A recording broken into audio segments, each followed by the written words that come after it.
This guy had tried everything. Everyone laughed at him for choosing the gunslinger class, considered the worst of them all, but little did they know it was actually a legendary class. Before awakening, though, his past life was complete trash. His sister was erased right in front of him, while Liu Yi couldn't do a thing. The bullies glared at him and threw his sister to the ground. He could only cry, unable to even stand up. At that moment, a sword pierced his back. The men laughed as they kicked him and his sister, calling them weaklings. Liu Yi kept breathing, regretting his entire life. His greatest dream had been to protect his sister, but he never imagined that the game Yuan World would become reality, and every player would gain the powers they had in the game. But since he hadn't played much, he was stuck with a weak character. Even so, he was a Chad driven by fury. He wouldn't let those bastards laugh at his sister's death. Liu Yi stood up, screaming, and slammed the sword into that bastard's head. Only then did he fall to the ground, content to die in peace. But something happened after that. He woke up in his bed, 3 years before the game became reality. Liu Yi sat up abruptly, unable to believe what was happening. He clearly remembered being killed. Looking around, he didn't recognize where he was, until he realized it was his old apartment, where he had lived 3 years ago. Suddenly, the door opened, and a female voice echoed through the room. Liu Ye froze,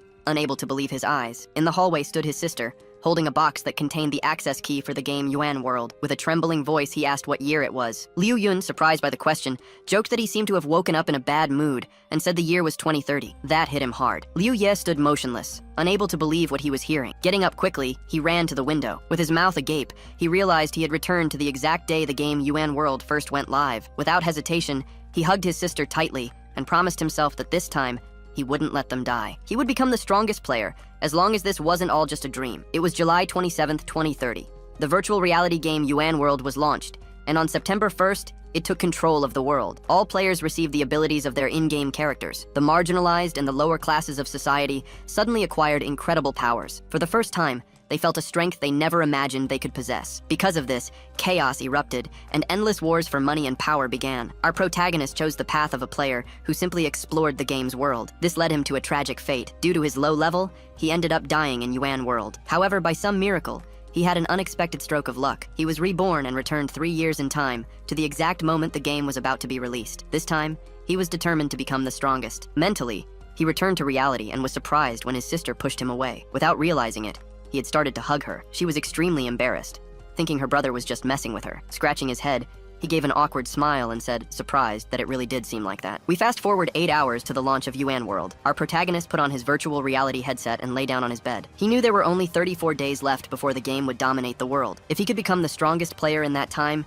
he and his sister wouldn't die. Upon entering the game, he appeared in the starting plaza, where several players were already gathered. In the center, an administrator was about to demonstrate the power of the ability called Strength. The first strike he delivered was simple, cutting a large rock only halfway through. However, by focusing his energy, he delivered another attack with a single move, splitting the rock in two as if it were butter. The demonstration deeply surprised Liu Ye, who watched with his mouth wide open. After the training ended, the system transported our protagonist directly into the game. At the spawn point, several players looked around, dazzled by this new world. But Liu Ye had only one focus: to level up as quickly as possible. He decided to choose the Strength ability, as it was considered the most mysterious and determined the difference between a common player and a true warrior. Without wasting any time, he set off in search of the training pavilion. In the world of Yuan World, there were no fixed combat classes, only a division based on the weapons used. Knowing this, Liu Ye wanted to master a weapon as quickly as possible, as the foundation of power lay in its mastery. Once he reached 100% proficiency with a weapon, he would have complete mastery over the Strength ability. With this sense of urgency, he hurried to the weapons pavilion,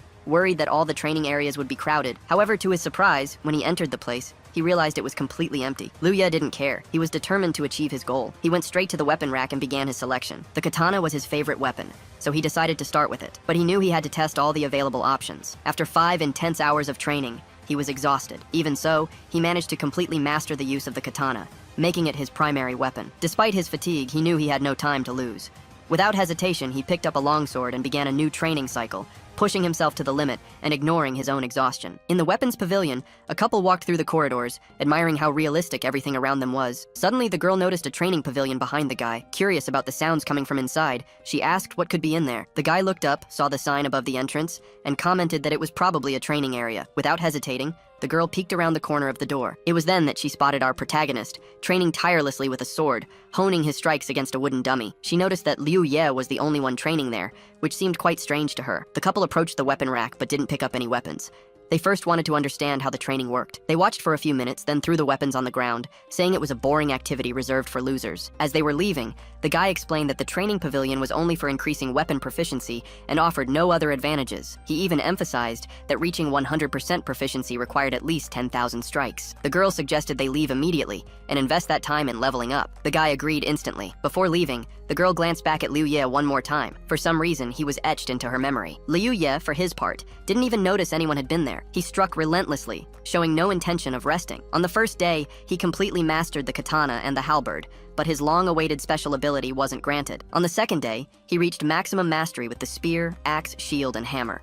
Still, his power did not awaken. On the third day, while other players had already reached levels 10 to 20, Liu Ye was still at level 1, and his strength remained hidden. For a moment, he considered that maybe he should level up before continuing to train, but he quickly dismissed the thought. If he wanted to become the strongest player, he had to obtain his ability at any cost.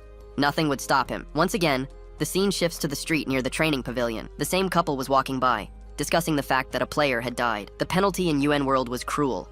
Upon death, a player lost all their experience levels. In the middle of their conversation, the girl spotted Liu Ye again and was incredibly surprised. He was still training. The guy next to her was also shocked. He said there were many more exciting ways to play, far better than spending days training non-stop. The intrigued girl couldn't understand why Liu Ye was so persistent. Her friend suggested that maybe he knew some hidden secret. Excited, he thought about trying to master a weapon too. However, the girl shot down his idea. She claimed it was useless, as Liu Ye had already been training for 3 whole days, and nothing had changed. While other players were reaching level 20, he was just honing his weapon skills.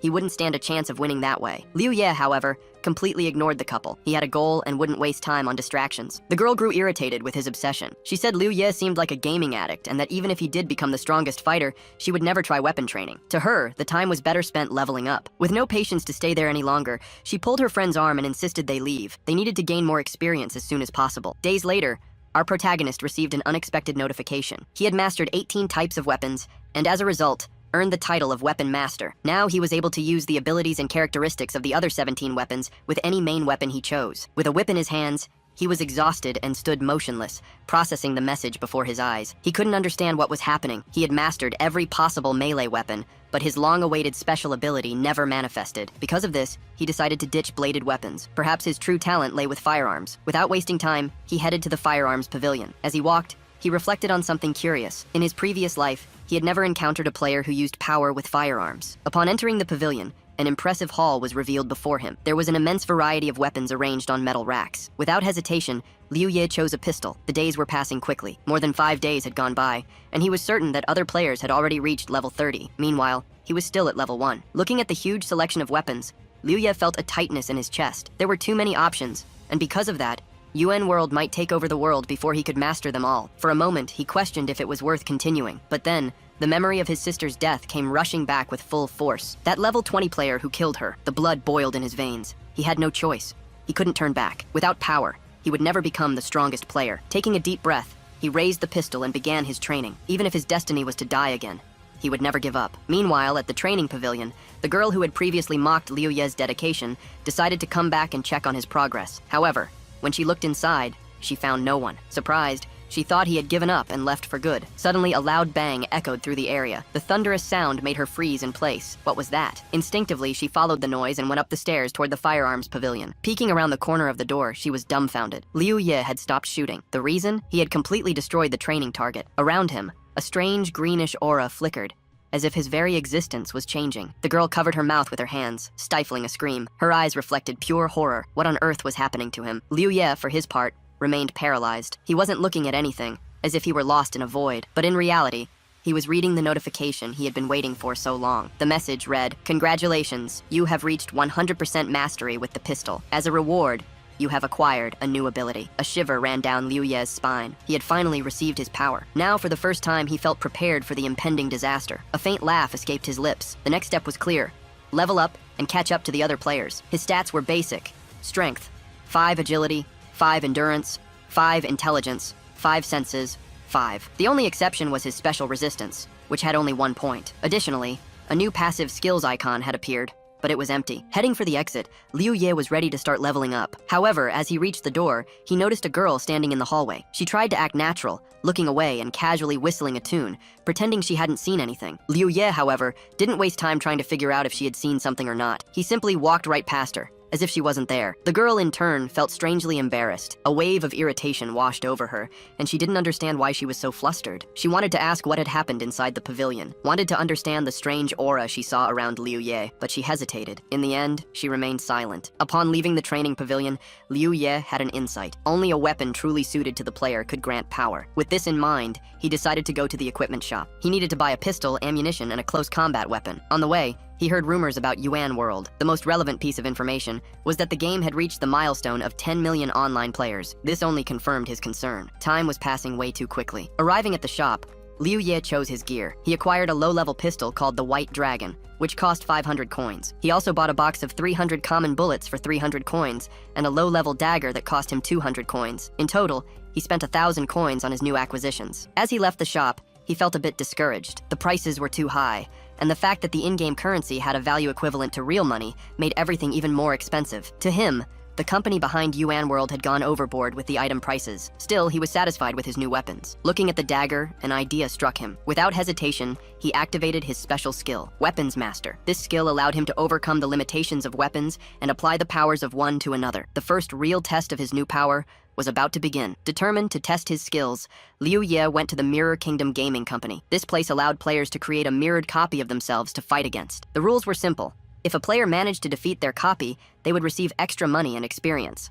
However, there were two conditions to participate. The player needed to be at least 5 levels below their copy and also pay 10% of their gold to enter the fight. For Liu Ye, these conditions weren't a problem. In fact, it was the perfect scenario for him. He was still at level 1, but now he possessed real power. As he walked through the Mirror Kingdom's hall, a cry of frustration echoed through the room. 2 players emerged from the respawn point, complaining about the extreme difficulty of the mirrored copies. They seemed to have lost everything they had earned. Nearby, 2 other players watched the scene with irony. They mocked the defeated players and, upon noticing Liu Ye, turned their attention to him. One of them, seeing the pistol holstered at the boy's waist, laughed with contempt. To him, it was the worst possible choice of weapon in the game. The other also showed disdain, convinced that Liu Ye was just an inexperienced newbie, delusional to think he could win with such inferior gear. Liu Ye remained silent, just observing the players. They had no idea what he was capable of now. Liu Ye, after confirming his decision, mentally prepared for his first battle in the Mirror Kingdom. He knew that due to his lack of experience, the odds were against him. However, he also understood that he had no choice but to fight. He accessed the system menu to familiarize himself with the interface. After browsing for a moment, another notification appeared, asking for confirmation to face a mirror player. Despite his fear, Liu Ye confirmed his participation, aware of the consequences. The system then displayed a notification requesting confirmation for the 100 coin participation fee. After accepting, a second notification appeared, reminding him that once inside the Mirror Kingdom, players could not leave until the battle was over. A few moments later, Liu Ye found himself transported to the arena. His opponent was a player, ready for combat. The countdown began, and the battle was set to start in 10 seconds. When the countdown reached the 5-second mark, Liu Ye's nerves got the best of him. He had never fought anyone of his own free will, and the fear of confrontation was overwhelming. His leg began to shake involuntarily, distracting him even more. Trying to calm himself, he tapped his leg a few times. However, this distraction caused him to miss the start of the battle. His opponent, wielding a red sword, charged immediately. Liu Ye thought it was all over before it even began, but to his surprise, he managed to dodge the first strike and tried to shoot at the enemy. Unfortunately, all his bullets missed the target, and as he lost his balance, he nearly fell. The enemy kept advancing and, taking advantage of Liu Ye's instability, disarmed him with ease. Now, weaponless, Liu Ye had to face the red sword with only his physical strength. The enemy seemed certain of his victory. Yet, in that moment of doubt, Liu Ye realized he couldn't give up. This was his second chance at life, and he wasn't going to lose it. He activated his Master Archer skill, which allowed him to modify the blade's properties. With the increased strength of the blade, Liu Ye easily blocked the sword's strike. The blade's enhanced power allowed him to counterattack with a strength he didn't know he possessed. With skill and precision, he cut through the enemy's sword, rendering it useless, and then quickly defeated him. Despite the victory, Liu Ye was still shaking with nerves. His hands were trembling, and his breathing was heavy, a reaction he couldn't control. He felt a wave of frustration at not being able to calm down after this win. Meanwhile, a few minutes earlier, 2 other players were walking through the arena, discussing their plans to gather members for their teams. They talked about how hard it was to win battles in the Mirror Kingdom, especially with the large clans competing against smaller teams. As Liu Ye celebrated his victory, the 2 players who had been watching him were stunned by the outcome. They couldn't believe that a level 1 player with minimal gear had managed to defeat an opponent 5 levels higher. In reality,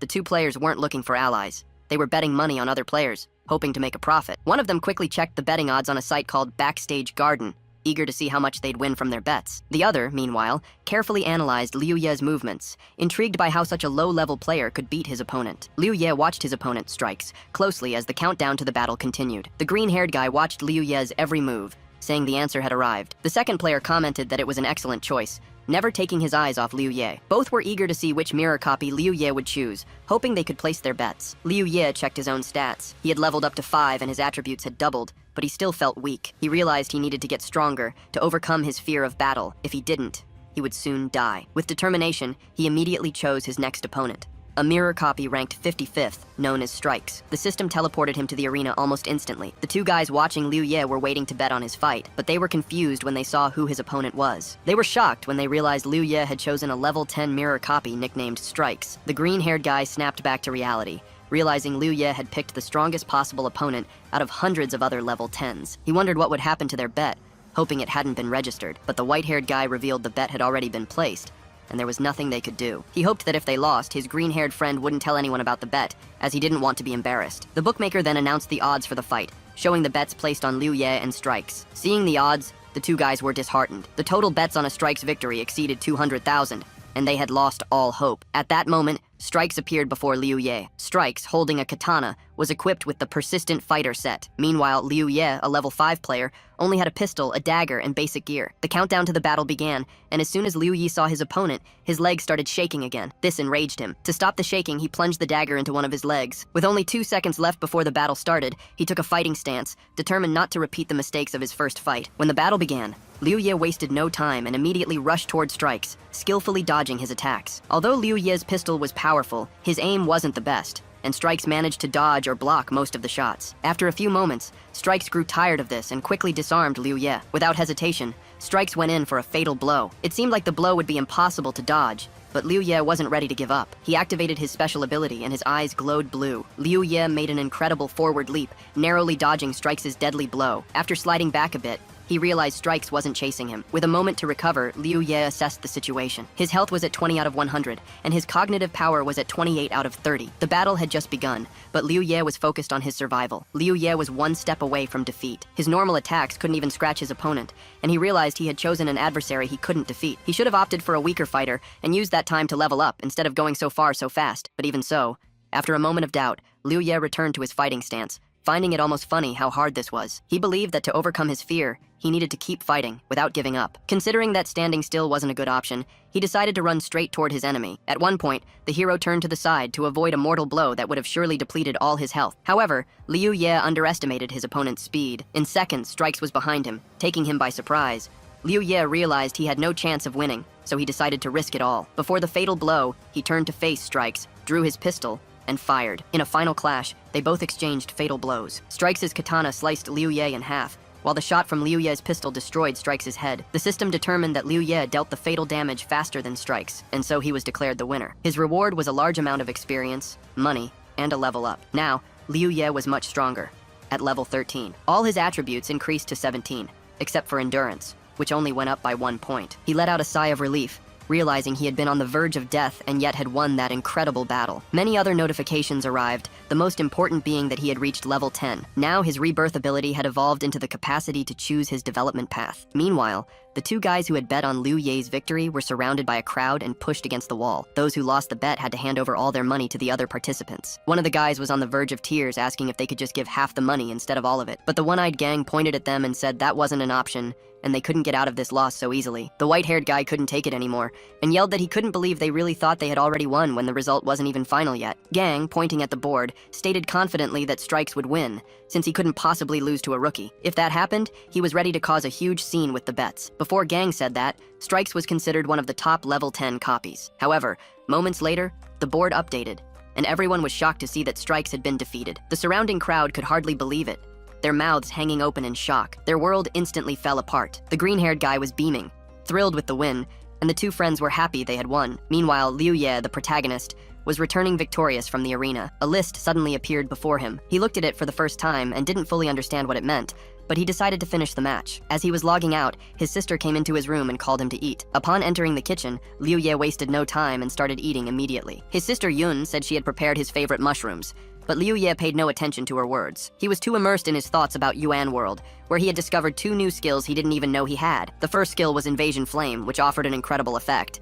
The damage per second dropped from 50 to 25, but the total damage was about 250 health points. Besides his skills, Liu Ye also thought about the dangers posed by his opponents and considered the idea of forming his own team. After eating quickly, he thanked his sister and headed to his room. This surprised her, as he had barely eaten a single plate. It even hurt her a little, and she thought that he would need to find someone else to cook for him. Now we return to Yuan World, in the Mirror World's buildings. A man was at Gang Zi's feet, begging him to let him keep half the money, as he had proposed. However, the man wasn't so simple. He kept pleading, saying that all the money he bet on Strikes' victory wasn't his, but his family's. If he lost it all, he would probably be severely punished. Gang Zi, still mocking him, said that just a minute ago he had refused such an offer, and now he was making the same one. Before he could finish speaking, a red-haired guy appeared and slammed Gang Zi's head against the wall, telling him he had to return all the money lost in the bet against Strikes. The red-haired guy's name was Jack, and he was from the New Order Guild, which was in charge of the Mirror World. Gang was pushed against the wall, trying to explain that the one who beat Strikes had nothing to do with him. He had only placed the bet, and didn't know Liu Ye would choose the Strikes copy to defeat. But what Gang said didn't concern Jack in the slightest. Jack replied that, in the end,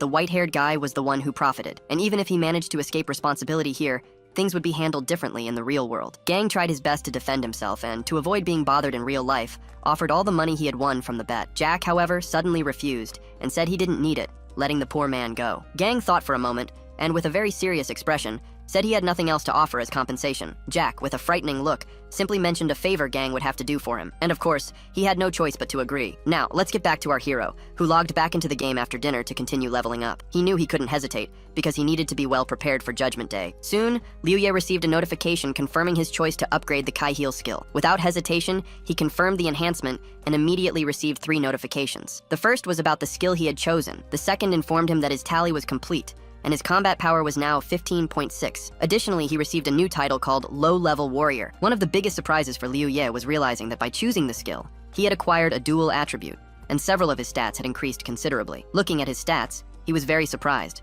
as some of his attributes had risen significantly. Liu Ye recalled becoming very weak after surpassing level 100. Now, he realized that even though he was only level 13, his new traits and bonuses put him on par with a level 26 character. Liu Ye began to reflect on the possibility of defeating a level 20 Strikes with his current strength. However, Liu Ye transformed from an insecure guy into someone confident, determined to challenge Strikes. He now saw him as a worthy opponent and wanted to test his strength against him. Then, a notification appeared before him, asking for confirmation for the battle with Strikes, which he promptly accepted. A few seconds after he chose his opponent, bets for the fight started popping up in the local bookmakers and in the player chat. Someone placed a bet, and 2 guys, who Jack had asked to spread the word, started promoting it. One of them bet everything he had on the protagonist's victory, which angered the golden-haired man. They didn't need to place bets, but the white-haired young man was convinced that Jack couldn't do anything now. Even if he tried, he wouldn't get support from his group, the New Order. The blonde guy noticed his friend's disdainful smile and figured that this Jack character had forced him to publicize the odds in favor of the protagonist. However, he didn't understand the point of it all,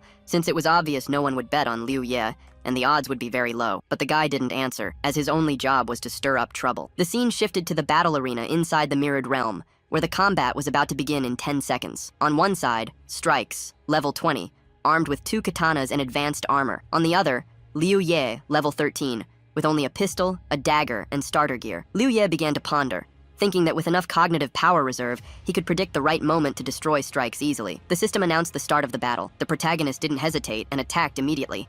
Strikes managed to defend herself with her katanas, deflecting all the bullets. While attacking, Liu Ye tried to get closer and closer, parrying the blows. He realized that the double attributes had practically eliminated the strength difference between them, which boosted his confidence. Now, battles with high-level opponents wouldn't be as intense as they were at the beginning. Dodging from side to side, Liu Ye used only his pistol and reflected on how much stronger he had become. He allowed the enemy to get close enough to attack with her daggers and aimed for Strikes' head, planning to finish the fight in the final seconds. With a smile on his face, he was about to kill his opponent and end the combat. Strikes, on the other hand, couldn't believe that a weak, low-level player was able to attack her. She was paralyzed, unable to react. The moment Liu Ye saw his opponent's face, he became confused and didn't know what to do, canceling the pistol shot. Since the hero had slowed Strikes down, there was enough time for a counterattack. However, after dodging, Liu Ye jumped back, avoiding any damage. Suddenly, he was overcome with a wave of anger as he remembered his opponent, freezing his action and clutching his head, unsure of how to proceed. He didn't understand why he hadn't shot. He thought about the fact that he was scared,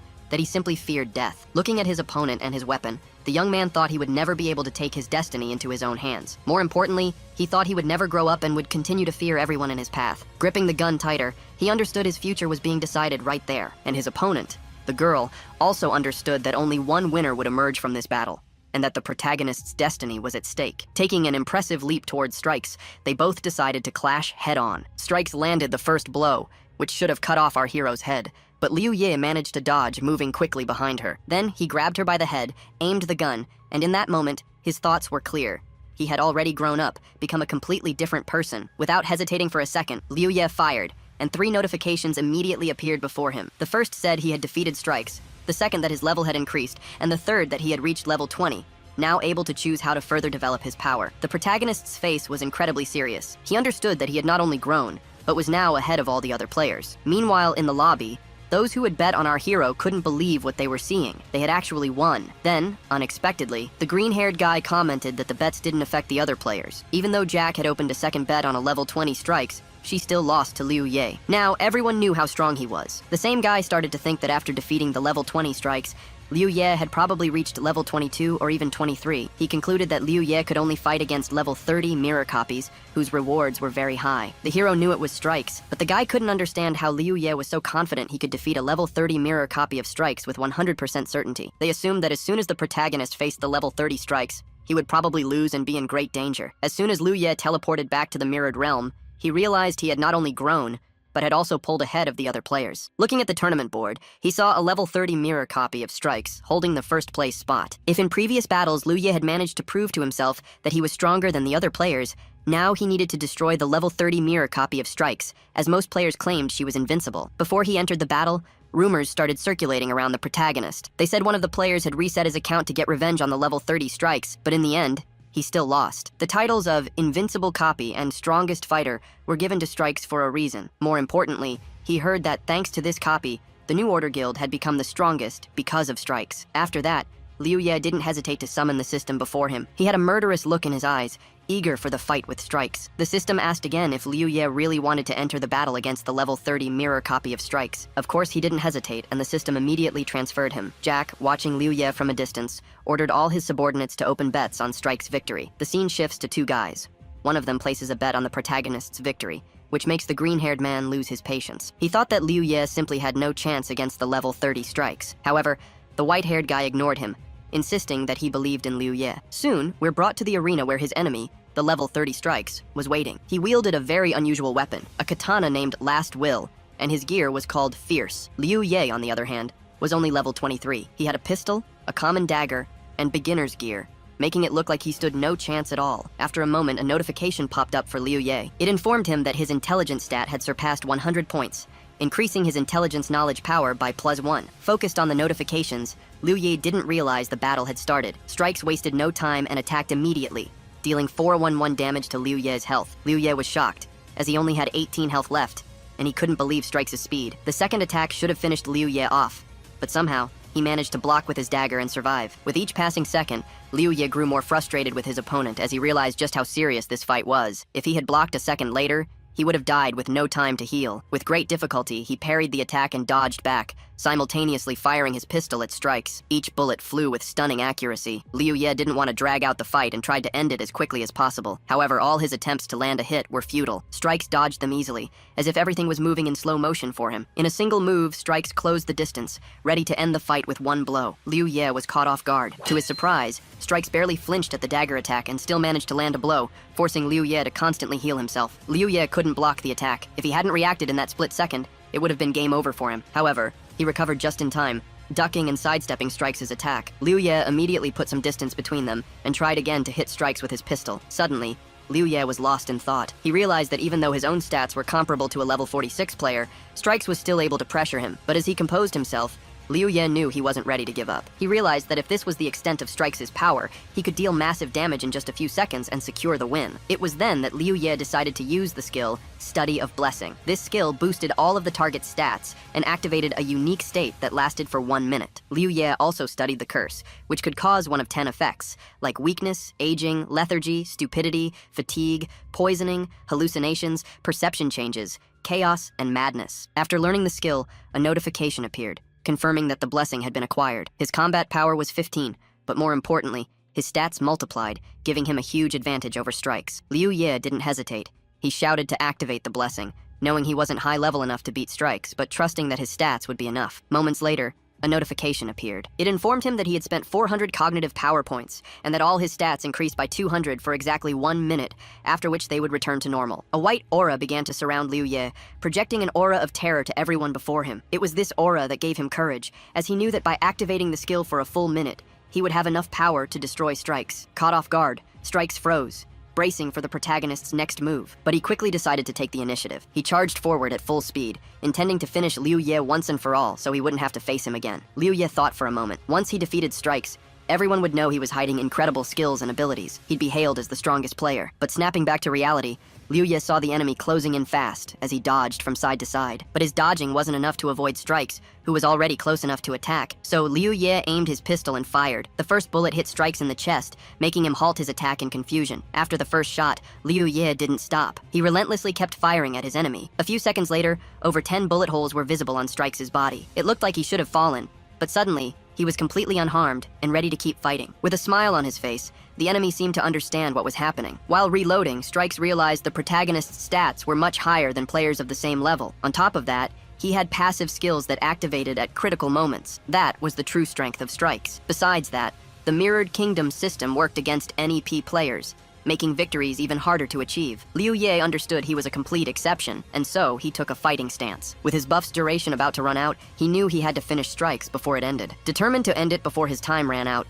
Liu Ye began to attack Strikes. Only 25 seconds of the skill's duration remained. As he attacked, he knew he couldn't lose. His current goal was to overcome his past and take control of his destiny, something he had failed to do before. With each new attack, Strikes closed in on the protagonist. With 15 seconds left, Liu Ye jumped back and launched a counterattack. With time running out, Liu Ye attacked and parried Strikes' blows, giving the enemy no time to rest. Just seconds before the skill ended, a bullet hit Strikes directly in the forehead, shattering his armor. Strikes began to tremble violently, and his weapon fell from his hands. He stopped attacking. A moment later, completely drained of strength, he collapsed, showing clear signs that he was dead. The system notification began to dissolve. The enemy's body lay on the ground. Liu Ye stared at it, unable to believe he had defeated the most powerful opponent in the Mirrored World instance. He could already imagine the comments about his victory. They would call him the strongest player, the one who managed to defeat a level 30 enemy, the mighty Strikes. Furthermore, his hidden skills were incredible, granting him the qualities of an invincible warrior. Someone commented that such titles meant nothing to level 30 players,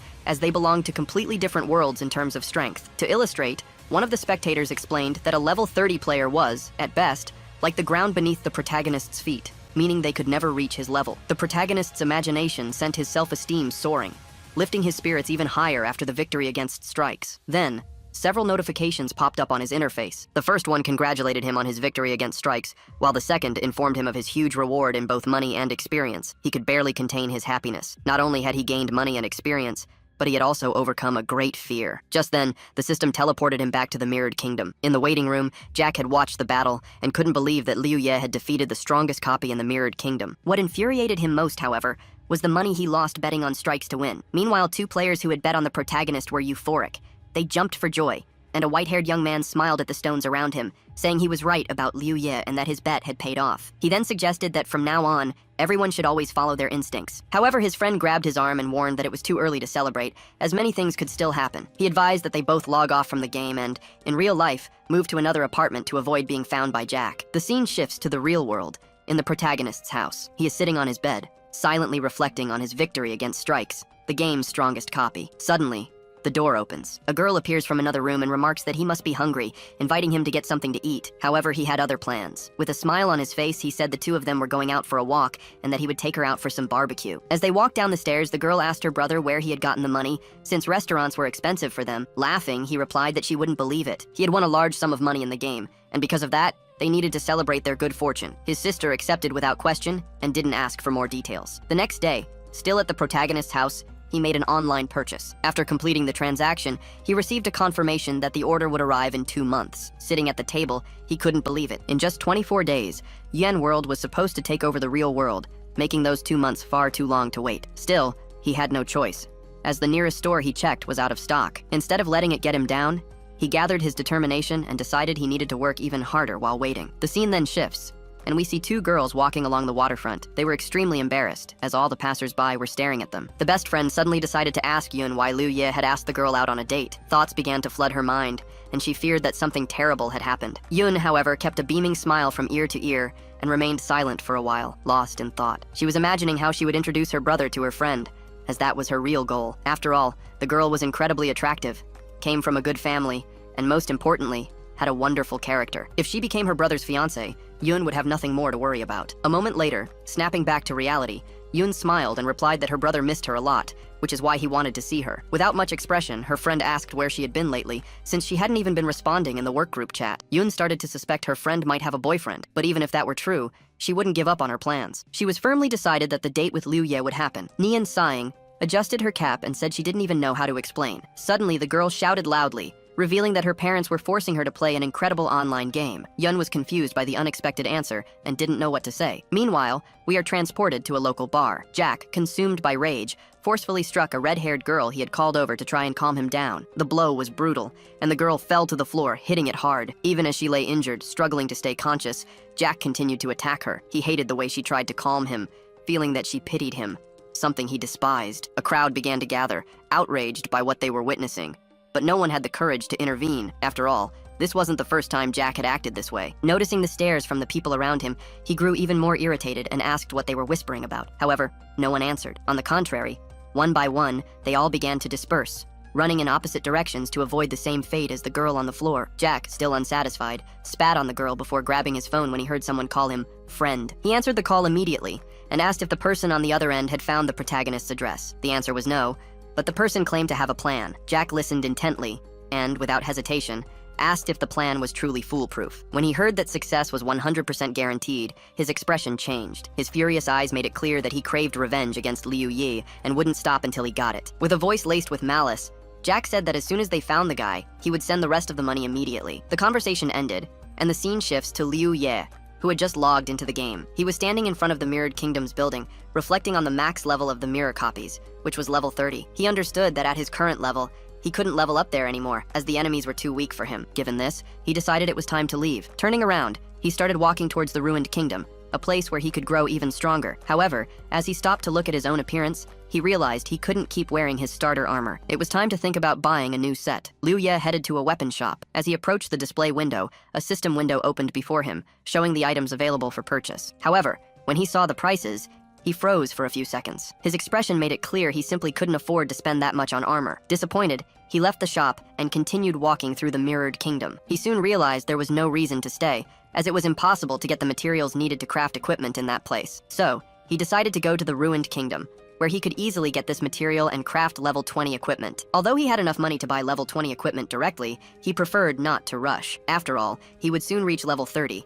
And besides, he also needed to manage his money in the real world. Without wasting any time, he set off for the Ruined Kingdom. There, he intended to join a team, knowing it would speed up his progress and help him get equipment faster. Upon arriving, he saw many teams recruiting players to explore dungeons of different levels. Some were accepting level 20 players, while others were only looking for level 30 players for more difficult raids. He stood aside for a moment and overheard two players talking about a new guild order. They mentioned a recent raid on the level 40 Chaos dungeon. 10 players participated, but they were all defeated and had their stats reset. Liu Ye knew there were only 4 restrictions for completing a dungeon, regardless of the number of team members. In fact, the more people who participated, the greater the reward at the end. However, there was a crucial detail. Once inside the dungeon, there was no way out until it was completed. Furthermore, in Yuan World, dying in the Ruined Kingdom meant a total reset and the loss of all equipment. For this reason, teams were extremely selective when recruiting new members. With the skills he possessed, Liu Ye believed he would be accepted without any problem. Convinced, he approached the first recruiter, but was immediately rejected, as the team only accepted level 30 players. He tried again with another group, but was turned down because of his low-quality gear. On his third try,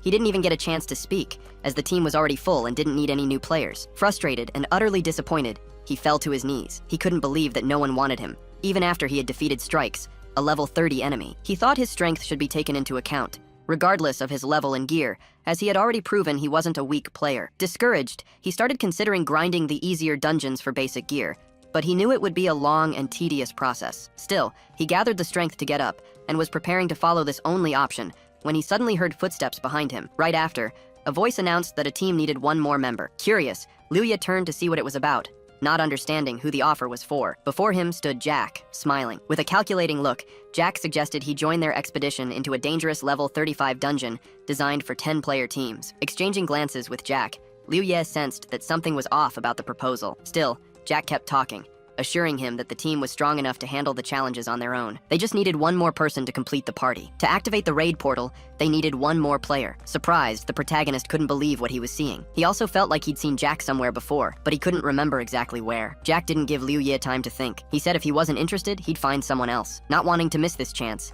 Liu Ye immediately cut him off and accepted the offer. Jack just waved his hand and told him to follow. Together, they went to the entrance of the level 30 portal, which was designed for a group of 10 players. When they arrived at the meeting point near the ruined royal portal, they found a crowd. The surrounding players wore impressive armor, leading many to comment on the leader's unexpected choice. No one expected him to recruit a rookie armed with just a simple pistol. Liu Ye observed the other players and quickly realized they were very well equipped. Their purple gear indicated that more than half the team had equipment of timeless rarity. He held his head, thinking, and wondered if he could steal at least some of their gear. Suddenly, one of the players shouted that since everyone was gathered, they should leave immediately. He wanted to reach level 40 as quickly as possible. A bald man approached with a smile and said that upon reaching level 40, they'd need to change their equipment, and if that were the case, he could give his old gear to the group. However, the player just smiled and refused, unless someone would buff his weapon with 3 rare items from their inventory, which no one accepted. The group then started moving toward the portal, with Liu Ye following slowly behind them. Watching the players, he noticed they all seemed to know each other well. He didn't understand why they had called him for this level 35 mission. However, noticing the team's malicious smiles, he realized this friendship hid ulterior motives. The portal finally opened, revealing a vast desert expanse. In the center of the landscape, there was only a mysterious crystal. Jack and another player were the first to cross through the portal and began to survey the area. Soon, one of the team members noticed that the mission objective was to protect the crystal. Jack immediately took command, ordering everyone to surround the crystal and ensure its safety. Everyone followed the instruction, except for Liu Ye, who hesitated for a moment. That's when Jack warned that anyone who let the monsters reach the crystal would have to pay for the damages out of their own pocket. Liu Ye was surprised by the team's organization, though he didn't show it. Still in no hurry to get into position, he observed the crystal carefully. Suddenly, a notification appeared before his eyes. The mission was loading. A few seconds later, another message informed him that the task was to protect the crystal for 3 waves of enemies. At the bottom of the screen, he saw the crystal's health bar and the penalty for failure, death for all players. Just then, a shout interrupted his thoughts. Someone announced that the monsters were attacking. Liu Ye looked out at the desert, but he saw nothing but a dense fog. However, he soon realized this was no ordinary fog. It had been generated by the monsters themselves. From within the smoke screen, an enemy emerged at high speed. The creature looked like a spider, but it had absurdly large fangs. The bald man yelled at Liu Ye to get closer to the crystal, warning that if he didn't follow orders, he could be killed. Without arguing, the protagonist obeyed. Meanwhile, a swarm of monstrous insects flew toward the bald man, who was holding an immense axe. It looked like his game was about to end right there, but the man had entirely different plans for this raid. With a single swing of his axe, he destroyed several beetles at once. He watched the others, who were also wiping out large beetles as if they were ants, and realized their teamwork was top-notch. The protagonist understood that this group knew exactly what they were doing. He felt useless in that battle, and realized he didn't need to try so hard, as he might just get in the way. Jack was destroying the monsters one by one, until he suddenly stopped and gave a serious look to his sword-wielding ally. With just a glance from Jack, the ally understood he needed to let one of the monsters get past him to the protagonist. Without hesitation, he allowed the first enemy that attacked him to pass, pretending he didn't have time to kill it. The spider-like creature advanced toward the protagonist, aiming to destroy the crystal. However, the young man didn't hesitate. With a smile on his face, he heard the others yelling for him to protect the crystal, saying they'd let a monster slip by. It only took him a few seconds to defeat the enemy. At that moment, he thought that even though they worked well together, their strength was only that of an average player. They weren't even close to the copy of Strike he had defeated. A notification then popped up, informing them they had protected the crystal from the first of 3 waves. The next one would arrive in 10 minutes. After finishing off all the monsters, they sat down to rest. One of them commented on how skilled the protagonist was. At first glance, no one would guess he was a master, since few could defeat a monster 10 levels higher with beginner's gear. The swordsman who had let the monster slip by was blaming himself for his mistake. If the 10th member of the group hadn't suddenly vanished, there wouldn't have been a gap in their defense. The bald man reassured him, telling him not to worry since the problem had been solved. He then turned to the protagonist and told him that in the next wave, he would have to fight alongside them on defense to ensure no monsters got through. The young man sitting next to Liu Ye suggested they invite the protagonist to join the team so he could get noticed. He then asked the protagonist what he thought about joining their group. That way, he wouldn't have to look for people to form his own party. Besides, by playing together, they could take on high-level challenges. The protagonist really liked the offer and even considered accepting it on the spot. Right after he agreed, the man in black armor asked Jack what he thought about Liu Ye joining them. Jack smiled and replied that he didn't mind him joining the group, but there were some conditions. New members had to provide their phone number and real-world address. This was to protect them from situations like the one they had faced before. Hearing this, the protagonist was confused. He didn't say anything, just kept listening. Jack began to talk about how hard it had been to get that gear, and in the end, Sam had taken it all for himself. That's why they were now having trouble with the monsters. If Liu Ye wanted to join them, he would have to accept these conditions. The protagonist grew thoughtful. He understood the situation perfectly, even though no one had spelled it out for him. After these words, Jack and his allies flashed malicious smiles that were hard to ignore. This made Liu Ye even more suspicious. They said their goal was to invite him on the raid, and for a few seconds, everyone froze, unsure of what to do. Quickly, Liu Ye stood up and scanned the large number of mid-level players in the hall. Realizing this was clearly no coincidence, they had chosen him intentionally. As soon as they entered the raid, they acted friendly toward him. Then, they deliberately let the monster pass to find out what the protagonist's true power was. Finally, they invited him to join the team permanently. With a smile, Liu Ye concluded that based on everything that had happened, they were trying to get information on his real-world address. Looking at Jack, who was radiating intense anger, the protagonist didn't stop talking. He suggested that Jack was probably the one in charge of the New Order Guild's Mirror Realm. Before joining them, he had overheard the same two guys talking about the New Order Guild. They mentioned the guild had the real address of a 20-year-old guy who could defeat strikes. Ever since then, no one had seen that guy again. The young man, smiling, said he was flattered that his efforts were being recognized, especially for defeating level 30 strikes. With this, the protagonist realized that Jack had gathered everyone here to find out his real address and then deal with him. Jack, trying to hide his true colors, claimed the protagonist must have him confused with someone else. With his weapon in hand, the protagonist stated that he never actually wanted to join their team. He was just thinking about earning some money and experience with such a strong team on a raid. However, seeing their intentions, he realized he shouldn't pretend anymore. After all, they were enemies, and enemies should be eliminated. Jack stood up, glaring at the protagonist with a terrifying look, as his entire team surrounded him. Then he began to speak, mocking the idea that Liu Ye thought he could defeat 9 players, all 10 levels higher than him. One of the group members attacked the protagonist from behind, shouting that he was shameless. At that moment, a notification appeared before Liu Ye. It stated that he had spent 30 power points to increase his next attack by 1,500 damage, leaving him with 414 power points and 450 cognition. In the next instant, the sword-wielding attacker fell dead, thrown several feet forward. Everyone couldn't believe what they were seeing. In a single blow, he had killed an opponent 10 levels stronger than him. Those surrounding him were stunned. No one expected a man to instantly defeat someone so much stronger than himself. Something started happening to the dead character's body. It began to glow with an intense blue light, as if it were absorbing something and transforming into another substance. After the transformation, a strange sphere appeared before the protagonist. It was called a blue military pearl. Note, military pearls drop when a player is defeated. There's a chance to receive a random item from the dead player's equipment or backpack. The protagonist picked up the sphere and with a serious expression asked, "What's so impossible about defeating 9 players?" Jack, furious, was ready to tear him apart, believing the young man was being overly confident. Jack then ordered everyone to attack the protagonist at once. They all charged forward, trying to defeat him as quickly as possible. Unfortunately for them, the young man no longer knew mercy. A few seconds later, the first girl fell. Just like the man with the hole in his head, the protagonist killed them one by one. He knew that by killing these enemies, he was taking away their chance to survive.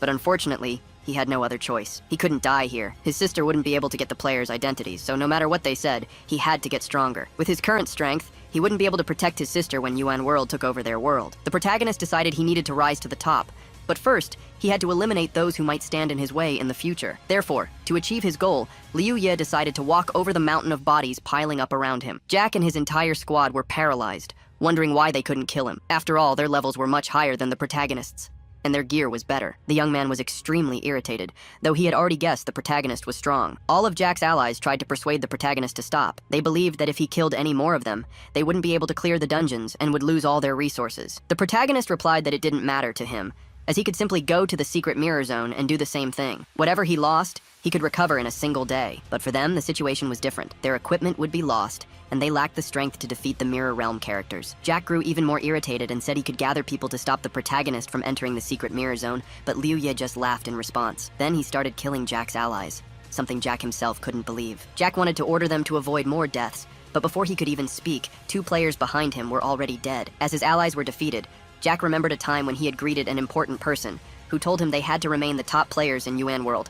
If they managed to maintain that position, it wouldn't matter what they did to achieve it, because he would support them. However, looking at them, he added that if they failed, he would not only stop supporting them, but also expose all their crimes, ensuring they were punished immediately. When Jack came to his senses, He realized everyone around him was dead. Only he remained. Liu Ye prepared to finish Jack off, but he knelt and began to beg for mercy, pleading for the protagonist not to kill him. The young man didn't answer, just stared at him with a serious expression, which only made Jack even more furious. He felt so pathetic that it disgusted him. Jack said that if he were spared, he would reveal the secret about Yuan World. Liu Ye smiled and told him to speak immediately, without holding back. Jack asked the protagonist to promise he would kill him right after he spoke, but he was sent flying several meters back. Liu Ye said that since Jack didn't want to talk, perhaps it was better for him to go to the next world, as he didn't really want to know the secret anymore. Jack landed a few meters away from Liu Ye, but he didn't disappear or turn into pearls on impact. He managed to survive the blow and tried to get up, trembling, which surprised the protagonist. Liu Ye was impressed by Jack's resilience, wondering how he had managed to survive a direct attack. Suddenly, he heard a noise coming from the far end of the desert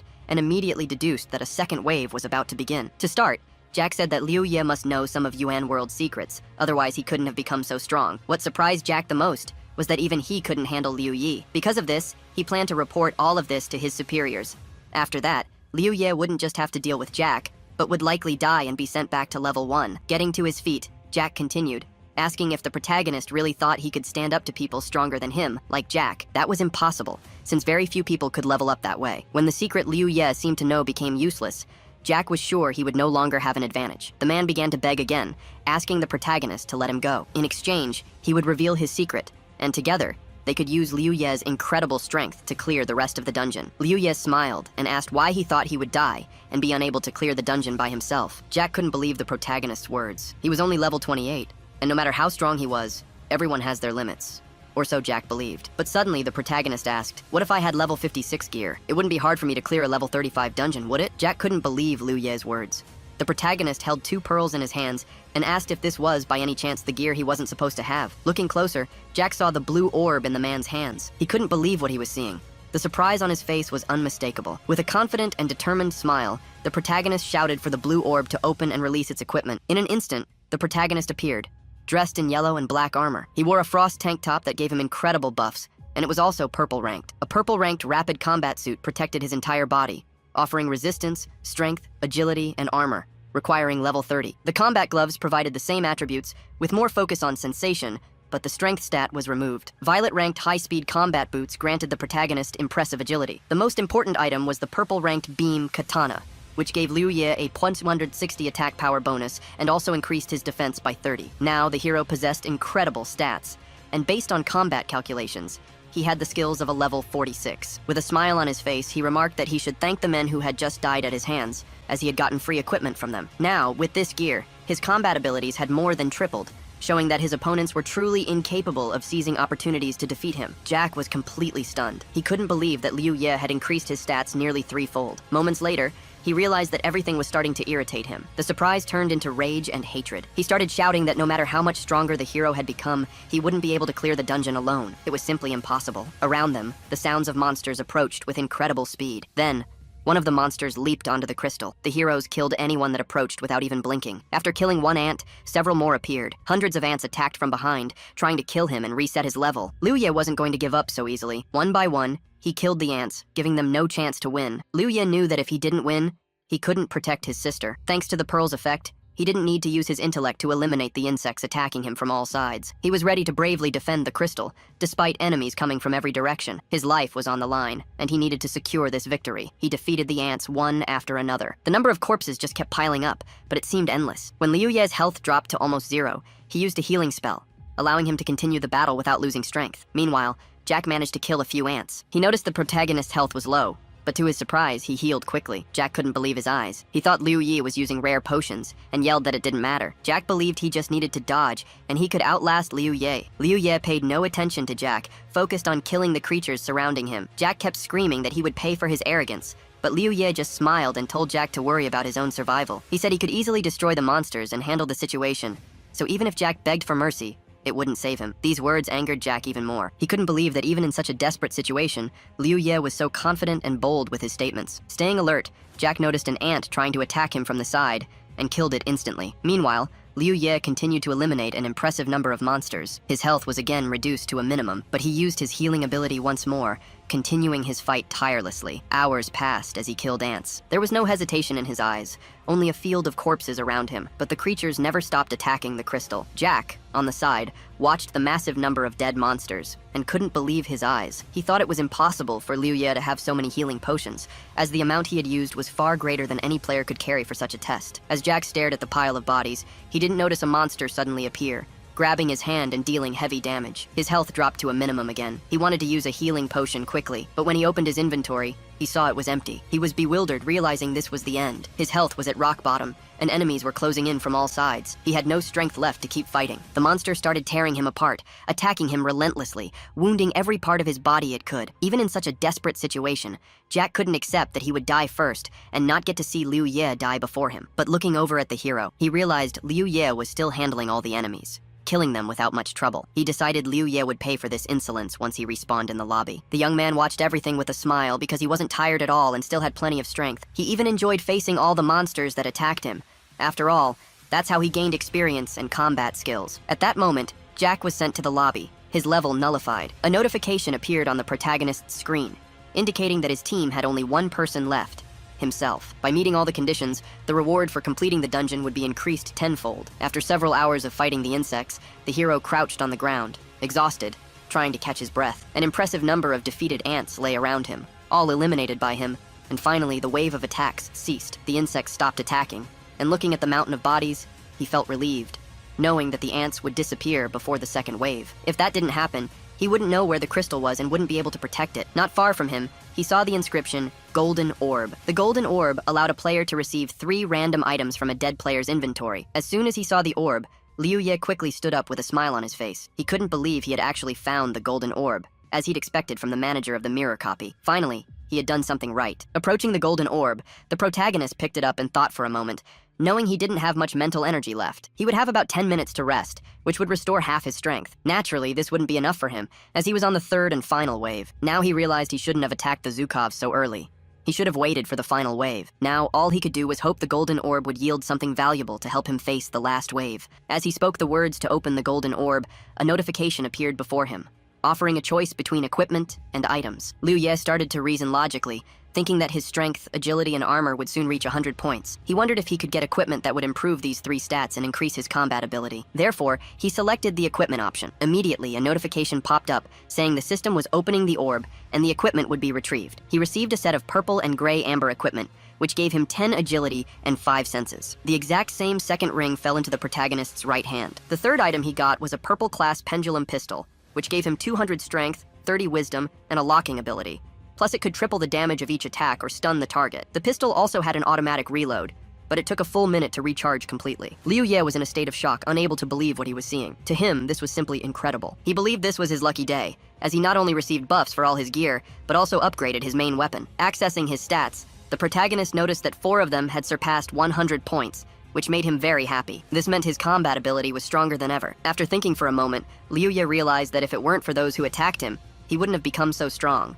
So he decided to thank them. The protagonist thanked them with a smile on his face. He was ready to enter battle, knowing he was only behind in terms of his level. But as soon as he protected the crystal in this dungeon, he would catch up to the top players. Now, we shift to the city at night, where we find ourselves in a room where players are revived after death. Jack was in the middle of the room, talking to his boss, head bowed, saying that Liu Ye definitely had some kind of secret that allowed him to have stats exceeding his level. After everything that happened, Jack claimed that if this weren't true, he wouldn't have died at the protagonist's hands. He told the boss that even if he didn't believe it, he should know about the complexity of the Ruined Kingdom dungeon. A level 28 player clearing a level 35 dungeon alone was too much, and there was definitely something wrong. Otherwise, he wouldn't have been able to kill everyone. The boss, looking at Jack with a scornful gaze, said he was giving him one more chance. Within a few days, he needed to level up, and the boss would deal with Liu Ye personally by sending others to handle him. Jack thanked the leader for giving him another chance, and said he would try. Now we're transported back to reality, to an unknown cafe, where Yun was yelling at Neon because her whole family was playing the game. The girl said they weren't just playing, but also making a lot of money, which left Yun very surprised. Neon had a hard time understanding why, but her parents forced her to level up with them every day. She was already tired of it, and didn't want to do it anymore. Although her parents wanted Neon to keep playing, she wanted to do it her own way. Suddenly, the girl stood up and asked Yun why she and her brother didn't play that calculation game with her at her house, adding that it would be fun to play with her brother. Yun was very surprised by the proposal. Besides, she didn't have a device to play on, but she suddenly realized this was her chance to get Neon and her brother together, because if they played together, it would be a success. All she needed to do was leave the house under some pretext and leave them alone. This was her incredibly cunning plan, so she suggested they go to her house. Now we're back with the protagonist, who was starting to face the third wave advancing on him. He defeated his opponents one after another. Liu Ye had never felt so much power before. As he equipped the gear, he could feel every cell in his body growing stronger, especially when he exerted himself. He felt as if the blade in his hands was even lighter. His steps grew faster, more agile. His jumps were so high they allowed him to tower over all the creatures around him. In these moments, he felt incredibly majestic, standing out from the horde. Liu Yi spots something that grabs his attention. It's a creature that even confuses him slightly. But he doesn't look away for even a second. He decides to unleash his strongest attack, leaping down and wiping out an entire horde of ants with a single strike. But that wasn't enough for him. He wanted more. More power, more experience, more skills. And most importantly, as he destroyed the ants, he wanted to reach places he had previously only been able to gaze upon. Then, just as he was high above all the monsters, the same creature he'd noticed before appears in front of him. It was a level 35 spider boss. Without hesitation, the protagonist decides to finish it off right then and there. Suddenly, notifications start to appear before Liu Ye. The character was congratulated for clearing the dungeon and received his rewards. He gained an impressive amount of experience, 360,000 points, which was then multiplied by 10. In addition, the character received the title Dungeon Defender. For each ally lost in the dungeon, the player's stats increased by 10%. Now, his stats were incredibly high. Upon reaching level 36, he had an immense amount of experience, and his stats, like damage, defense, resistance, strength, agility, endurance, intelligence, perception, distributable points, health, and cognitive power, were astonishing. Upon reaching level 30, he was able to choose a skill branch. One option was Silence, an active skill that, when used, reset all skill cooldowns by 5 seconds. The cost was 50 cognitive power points, and with each level increase, the skill added 1 second. The second development option was called Captivity, which tethered the enemy to its initial spot for 10 seconds. After defeating the monster, the character sat down, satisfied, and couldn't believe he had defeated a huge monster all by himself. Most importantly, he was very happy to have gotten so much stronger in just a few hours, something he himself couldn't believe. Now, we shift to the real world, at the protagonist's home, moving from the virtual to reality. Liu Ye stepped out onto the balcony for some fresh air. He thought about his actions, incredibly proud of his recent achievements. He was just waiting for the opportunity to get into the game to make his sister as strong as him so she could protect herself in the future. Suddenly, Liu Ye heard a door close behind him. When he entered the room, he saw his sister was home. She was in the hallway, holding a gaming device. She said it was very difficult to get the device, but she was lucky to have a wonderful friend, Nian, who helped her get it. However, the device caused her to lose connection. His sister walked into the room, and someone followed her. For a few seconds, Liu Ye was in a state of shock, unable to believe his sister had gotten a device to enter Yuan world. But then, his expression changed. He became incredibly happy, because now she could play with him. With a huge smile on her face, Yun said that since Nian got the device for her, she needed to be properly thanked, and so, Nian would be living with them. Nian greeted Liu Ye without hesitation. He, in turn, still couldn't believe it was a real device for Yuan world. It was incredible. However, his sister felt ignored at that moment and was very annoyed. Liu Ye picked up the box and started asking how they got the device. Not that it really mattered to him. The important thing was that he had the device now. His sister grimaced. She couldn't believe her brother was ignoring the beautiful girl beside him, focused on his new toy instead, especially since he knew Nian was going to be living with them now. Nian, meanwhile, was very surprised that some device could make Liu Ye so happy. Now we go back one day in time, to an unknown level 40 dungeon. A vast forest under a bright moon surrounds the area. Several people were sitting around a campfire, discussing how if they cleared the level 40 dungeon, they would surpass the second-ranked team, which would increase their profits. They were also talking about the incredibly strong girl who helped them find a village. This girl was in the New Order group, and her team ranked third. Her name was Wei Shi. Suddenly, a man named Chao Yang approached her. He said she could ask to join the first-ranked team after clearing the dungeon, which would speed up her development. Confused, she didn't understand what he was saying, and completely ignored his approach. Then, one of the team members told the captains that if Wei Shi left, they wouldn't be able to progress as quickly anymore. They ignored the man's concern and began to discuss how the team would have no future if she left. Besides, they had invested a lot in her, and they couldn't just let her go, especially when they needed her the most. The captain took a deep breath and said they couldn't hold a person back because of their feelings. He believed she wouldn't forget them even after reaching the highest rank in the New Order. The captain decided to confirm this,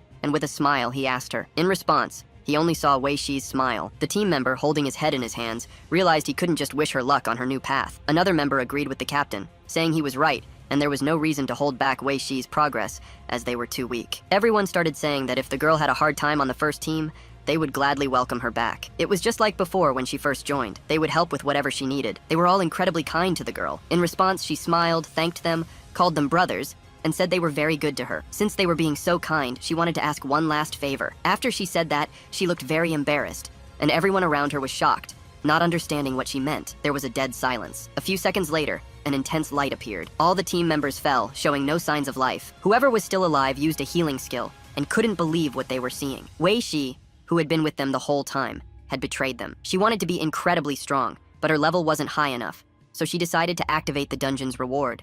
This way, she would become the strongest player in the Yuan world. The captain was furious with her. After everything they had done for her, was this how she repaid their kindness? Again, Wei Shi just laughed and waved her hand, saying there was no need to be so angry. It was just a game, and they could always get back up and level up again. The captain refused to listen anymore and told her to go to hell. She was an ungrateful creature, and he attacked her. Wei Shi was able to dodge the bullets, and said she had warned him many times that no matter how much he shot at her in the Yuan world, the bullet speed was limited. Therefore, a bullet couldn't outpace a player with an agility stat over 100. Then, the girl simply got behind the captain and pierced his neck. Wei Shi repeated coldly that cold steel was an entirely different matter, because its power depended on the user's stats. Speed and damage weren't limited, so she was able to kill the captain easily. The next day, we are transported to a level 45 dungeon, where 20 people are fighting a humanoid monster. The captain reports that several people have run out of potions and asks if he has stocked up enough. The captain, known as Strikes from the New Order, was fighting with impressive strength, and everyone around him admired his skills. He was very good at what he did, but his power had a drawback. To build up enough power, he had to wait a long time. However, when he finally reached his maximum strength, he had no trouble defeating even the biggest monsters. The captain was level 45, and beside him was Blazing Fire of the New Order, also level 45. During the fight, the captain noticed another player with similar power. He immediately wondered if this player was an enemy or could be persuaded to join them. The master quickly replied that he had killed the captain of the Mirrored Kingdom. This surprised him so much that he started to scratch his head. The captain then asked about a girl named Wei Shi and what she was up to. The scene then shifts to a forest, outside the control zone. A girl is standing on the edge of a cliff looking at her system screen. She received a private message from Blazing Fire, telling her she needed to meet a new player, our protagonist, because of his power. Wei Shi smiled happily as she read the message. It didn't mention killing or recruiting the character, but she knew powerful players were quite rare. If she managed to recruit the protagonist for the guild, it would mean she was doing everything for the guild's benefit. However, if she killed him, she would be going against the guild's development. The master, seeing this, didn't care about our character's future and left the decision to her. The girl, with her great worth, had to prove her competence by recruiting the protagonist. After thinking it over, she decided she would kill him. Meanwhile, at Liu Ye's place, he sat at the desk in his room and drafted a plan of action for the game. He needed to level up his character and gear to 60, and also prepare a fortified camp in the real world before the apocalypse. In his past life, he remembered the highest level any player had ever reached was 60. If he could reach that level before the real world was taken over, he would effectively be the strongest player. With that power, he could ensure his own safety and his sister's. With the collapse of public order and the scarcity of resources, only the most powerful guilds could restore balance. In this scenario, food became the most valuable currency. Therefore, it was essential to stockpile supplies and establish a safe camp for him and his sister. With the funds he had, he decided to rent a neighboring building, while the rest of the money would be invested in buying rice and canned food. Now, all he had to do was wait for the supplies to arrive. In the game, he was only level 36, still far from his goal. To reach the max level, he just needed to stay alive and keep gathering resources in the real world. That way, he and his sister could live in peace after the takeover. Upon entering the game with his sister and her friend, he led them to the Armory Pavilion. He explained that in the world of UN World,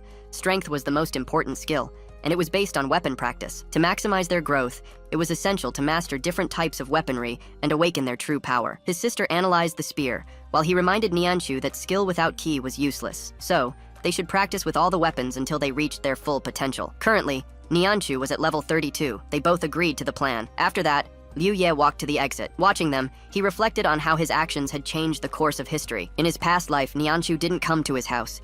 He didn't believe his interference was related to her bringing the device for Liu Yun. In the past, thanks to Nianshu, he and his sister survived for 3 whole years. Now he felt it was his turn to repay her. With this determination, he ran out of the pavilion. Jumping for joy, he felt he was getting closer to his goal, reaching level 60. Half a day later, Liu Ye emerged from a level 35 dungeon, now at level 37. One of his team members, smiling, commented on his impressive strength, saying he could clear a dungeon designed for 10 players all by himself. Another teammate agreed, mentioning that without him, the group would have a much harder time. Excited, they decided to tackle the dungeon again, but Liu Ye refused as he had other priorities. The disappointed players insisted he add them as friends and promised to call them next time. He smiled, scratched the back of his neck, and agreed. However, upon returning to the team finding room, he nervously clenched his fists, thinking about a big problem. Clearing a level 35 dungeon for 10 players took at least half a a day, maybe even a full one. The experience gained there was equivalent to half a level. If he continued at this pace, in 20 days before the real-world takeover, he would only reach level 50. Reaching 60 would be impossible. Sitting alone in the empty hall, he pondered his first experience clearing that dungeon. That's when he received the title of Dungeon Protector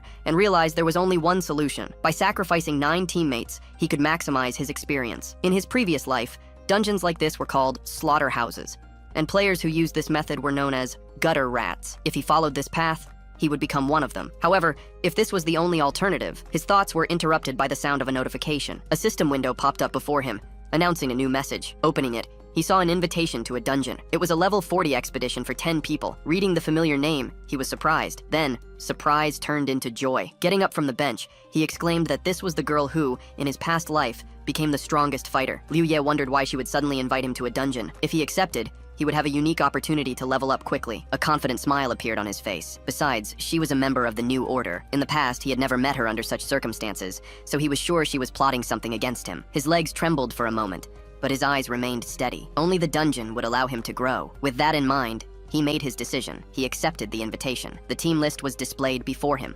The players' levels ranged from 37 to 45. Seeing the familiar names on the list, Liu Ye smiled when he noticed Lin Fei. He recalled how, in his past life, he'd claimed the reward from a desperate situation by finishing the quest alone. To do so, he had destroyed all of his comrades. He remembered how his old teammates had trashed him in the general chat. The girl nicknamed Cookie had a similar story, but in her case, she started harassing the other players. In the end, she killed them all in self-defense. The other team members had similar pasts. The team for this dungeon had been hand-picked by Wei Xi herself. Liu Ye touched his chin thoughtfully, wondering how Wei Xi could have known these players were trouble. After joining the group, a chat became available. He announced that since everyone was gathered, they should head out. Wei Xi sent a point on the map for them to head to. Lin Fei, seeing the new member, questioned Wei Xi's choice. He doubted this was the player she mentioned and wondered why he was still level 37. Wei Xi replied that on this team, levels didn't matter. What was most important was strength. Liu Ye opened the map and noticed that most of the members were in Muksu City, while the others were in the out-of-control area, or on their way there. His expression grew serious as he analyzed the situation. The out-of-control zone was a dangerous place. Muksu City's controlled territories were divided into 5 zones. Muksu City served as a resource resupply point for all players. All the dungeons within the city were under control, and had long since been modified. There were dungeons for beginners and greater challenges. The especially dangerous zone was for players seeking extreme challenges. The controlled danger zone, on the other hand, was completely altered, and all its creatures were sealed within the city. He had already been to one of these dungeons with Chicken Crown. The Chaos Zone was a deadly territory. Muksu's influence over the dungeons there was minimal. Creatures above level 30 roamed freely outside the dungeons. The out-of-control zone was even worse. Players died almost immediately upon entering. There, creatures above level 70 wandered about. Finally, the Destruction Zone. Muksu City had no control whatsoever over this area. The creatures from the dungeons there couldn't be sealed. Max-level monsters, capable of annihilating everything. After some time, Liu Ye was already in the out-of-control area, approaching the meeting point. He was running quickly through the forest when he suddenly heard a scream. He turned, trying to identify who could be screaming. Right after, monsters made of branches and leaves appeared in the forest clearing. Seeing them, he ducked behind a nearby rock and watched as the creatures ran toward the stream, releasing vines along the way. He realized the monsters weren't that strong individually, but their numbers were a problem. A single sound could attract them in successive waves. That scream could only have come from a careless player. After a few moments, silence returned. Liu Ye peeked out and saw that the monsters had moved away. He wondered if the player who had screamed was still alive. He jumped out from his hiding spot, convinced he had to keep moving. He headed toward the meeting point, but out of the corner of his eye, he noticed something approaching. A spearhead was flying toward him. He reacted just in time, catching the weapon in midair and leaning his body back to dodge the blow. The attacker advanced, and Liu Ye tried to figure out who it was. The opponent held the spear firmly and attacked again, but Liu Ye managed to dodge. Now he was looking directly at his opponent's face, whose eyes burned with excitement. Liu Ye drew his katana and counterattacked. The enemy gripped his weapon with both hands, blocking the blade with the spearhead. Then, he broke into a smile. The impact created a loud bang, sending dust and leaves flying everywhere. After a few seconds of silence, they stood face to face, sizing each other up. Lin Fei, the player who had attacked him, looked satisfied with the fight. It seemed he now understood why Liu Ye had been chosen by the captain. Liu Ye frowned, hesitating for a moment. Lin Fei, still smiling, acknowledged that his strength was no match for Liu Ye's, but he felt he had earned some respect from him. Before leaving, he pointed out that they needed to get to the meeting point quickly, or else they could be surrounded by monsters. With that, he left without further delay. Only then did Liu Ye lower his katana and watch Lin Fei walk away. He recognized that this player possessed true power, and there was a good chance that Wei Xi had this kind of strength as well. The team was incredibly strong. It was still unclear if anyone there could get the reward from the desperate situation, but the chance of them dying in that dungeon remained very high. However, after a while,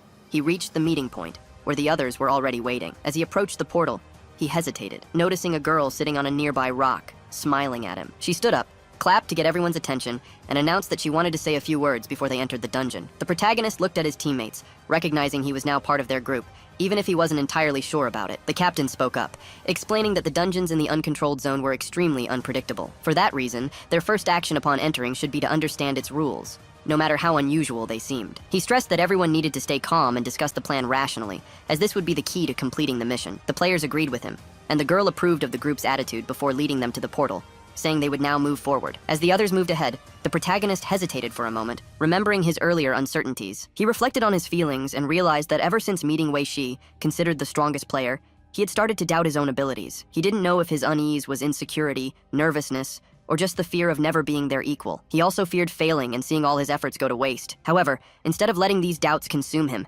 he looked up at the moon shining over the forest, took a deep breath, and moved forward, determined to prove his worth. As soon as they crossed the portal, images began to appear before their eyes, narrating the dungeon's story. A doll was lamenting that her companion no longer wanted to play with her. Leaning against the wall, unconscious, was the woman she used to have fun with. Without any emotion, the doll stated that if she didn't want to play, it would find another toy. The hallways then filled with corpses. The one responsible for the scene, a small, blood-stained mechanical puppet, expressed boredom, saying its old companion had been the most fun. Now, with no one left, it needed to go home. However, it lowered its head and muttered to itself that this was no longer possible. The cutscene ended, and the players found themselves at the top of a circular tower. In the center, on a pedestal, was the same bloody doll. At the base of the structure, an inscription read, "Hope and despair coexist." The team was still trying to process what they had just watched when one of the players questioned what kind of dungeon they had entered. Another group member agreed that this was unlike anything they had ever seen. They moved away from the portal, and one player commented that the unpredictability of dungeons, their maps, and challenges made the meta world both terrifying and fascinating. Another added that the most distressing part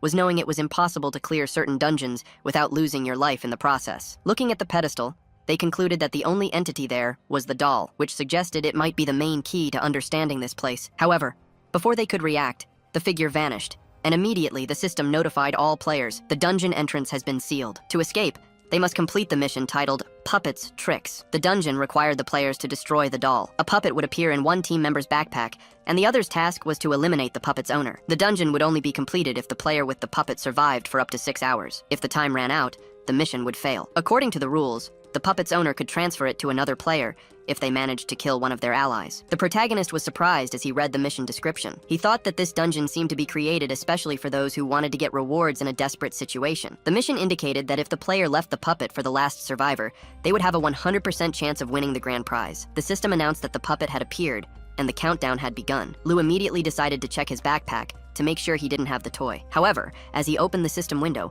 he stopped and thought this wasn't the right time. He knew that once the other players calmed down, he would have to check if he had the puppet. If he did, he would have to decide whether to turn it in, but that would make him a target for everyone else. Facing two powerful fighters wasn't the best position, and his chances of death increased drastically. The other players started eyeing each other suspiciously, and the atmosphere grew tense. Liu Ye noticed that everyone seemed wary of the person next to them. Maybe they were hiding something, or perhaps they were in the same situation as him. It was then that Wei Shi clapped her hands, getting the group's attention. Liu Ye shifted his gaze to her as Wei Shi smiled and spoke. She suggested that since everyone knew the mission's objective, whoever had the puppet should just give themselves up, accepting certain death. She proposed that everyone would give a fair share of the reward. Wei Shi asked if all the players who didn't have the puppet in their backpack agreed with the idea. Most of the players agreed with her proposal. Taking advantage of the distraction, the protagonist saw a chance to quickly check his backpack while everyone was focused on her. He opened the system window and looked through his inventory. However, his eyes widened in surprise. He discovered the puppet was in his backpack. He thought to himself that he had just joined the team, and they had already given him this puppet as a gift. He frowned as he looked at his inventory one more time, then glanced at the other players. His main goal now was to eliminate one of the team members so the puppet would pass to someone else. He needed to get rid of the imminent threat, but he still didn't know who to target. Even if he handed over the puppet, he'd struggle to fight two powerful players who would surely show no mercy. Without waiting for a response, one of the players asked if anyone wanted to confess. Liu Ye remained silent, lowering his gaze, but was soon caught off guard by the team captain, who walked up and faced him directly. With a confident smile, he stated it was time for Liu Ye to admit he had the puppet. Liu Ye was surprised by the sudden accusation, but quickly composed himself, his expression turning serious. As he processed the captain's words, one of the female players called him by name, claiming he liked to stand out. Then she demanded that he speak for himself. Liu Ye, however, remained stiff and silent. He looked back at the other team members, noticing they all had peculiar smiles. The memory of the glances they'd exchanged sparked a growing suspicion. Slowly, he realized that even without directly analyzing each other's reactions, they had found a way to confirm he had the puppet. They were all working together. Upon understanding the situation, Liu Ye let out a laugh. It all seemed so obvious now. A sudden invitation to such a strong team was nothing more than a disguised test. Though he still didn't fully understand the woman's hostility towards him, he concluded that this dungeon was specifically designed to eliminate him. The large number of players gathered here was proof of that. He gave the female player an assessing look, and, analyzing the situation, concluded that by inviting him to complete the dungeon, she had signed her own death warrant. After all, the only reward in this desperate situation belonged to him. His smile widened as he better understood the game they were trying to force on him. The woman, in turn, commented that he was rude, but it didn't bother her. Liu Ye had already shown his strength, but he was still far from being a match for the rest of the team. They didn't waste time on pointless arguments. The sooner the battle ended, the faster they could move on to the next leveling session. Faced with this, he simply agreed. It was then that Lin Fei shouted, offering him a chance to defend himself. To him, this would make the fight more interesting. After all, they wanted to crush his hopes little by little. Wei Shi, for her part, covered her face with her hands and lamented how cruel they were being. However, she soon pulled her hands away, revealing a cunning smile. With a sharp gaze, she stated that Liu Ye shouldn't force them to act this way. Without hesitation, Liu Ye quickly swapped his equipment for a pendulum and aimed the weapon at her. However, he hesitated before shooting. Wei Shi observed his hesitation and concluded he didn't want to act rashly. She also realized he wasn't even aware that he was being spared. The other team members, upon seeing the weapon he was holding, reacted with scorn, trading insults among themselves. They scoffed that they should have been more careful. After all, a fool who shot without thinking wouldn't stand a chance against opponents like them. Lin Fei smiled, pondering that if they had been warned about Liu Ye, it was because he had some kind of special ability. Perhaps his shots had the ability to imprison his enemies. The other players laughed, remarking that he knew the metaverse meta. Magic prisons were well-known tricks in that world. One of the allies suggested they take the situation seriously, because in the Met, it was possible to create traps. This specific type of technique was what they called a cage. Wei Shi laughed again, clearly enjoying the whole situation. Liu Ye then smiled and activated his capture ability. Wei Shi's smile vanished instantly, and she leapt back, stopping a few meters away. She looked down at herself and, seeing she was still unharmed, tried to hide her nervousness. For a moment, she shuddered and called out to Lin Fei, warning him they shouldn't mess with Liu Ye. She realized it would be safer to attack him together to end this confrontation as quickly as possible. Meanwhile, Liu Ye kept smiling, satisfied that he had trapped Lin Fei inside the cage. The trapped player struggled to break free,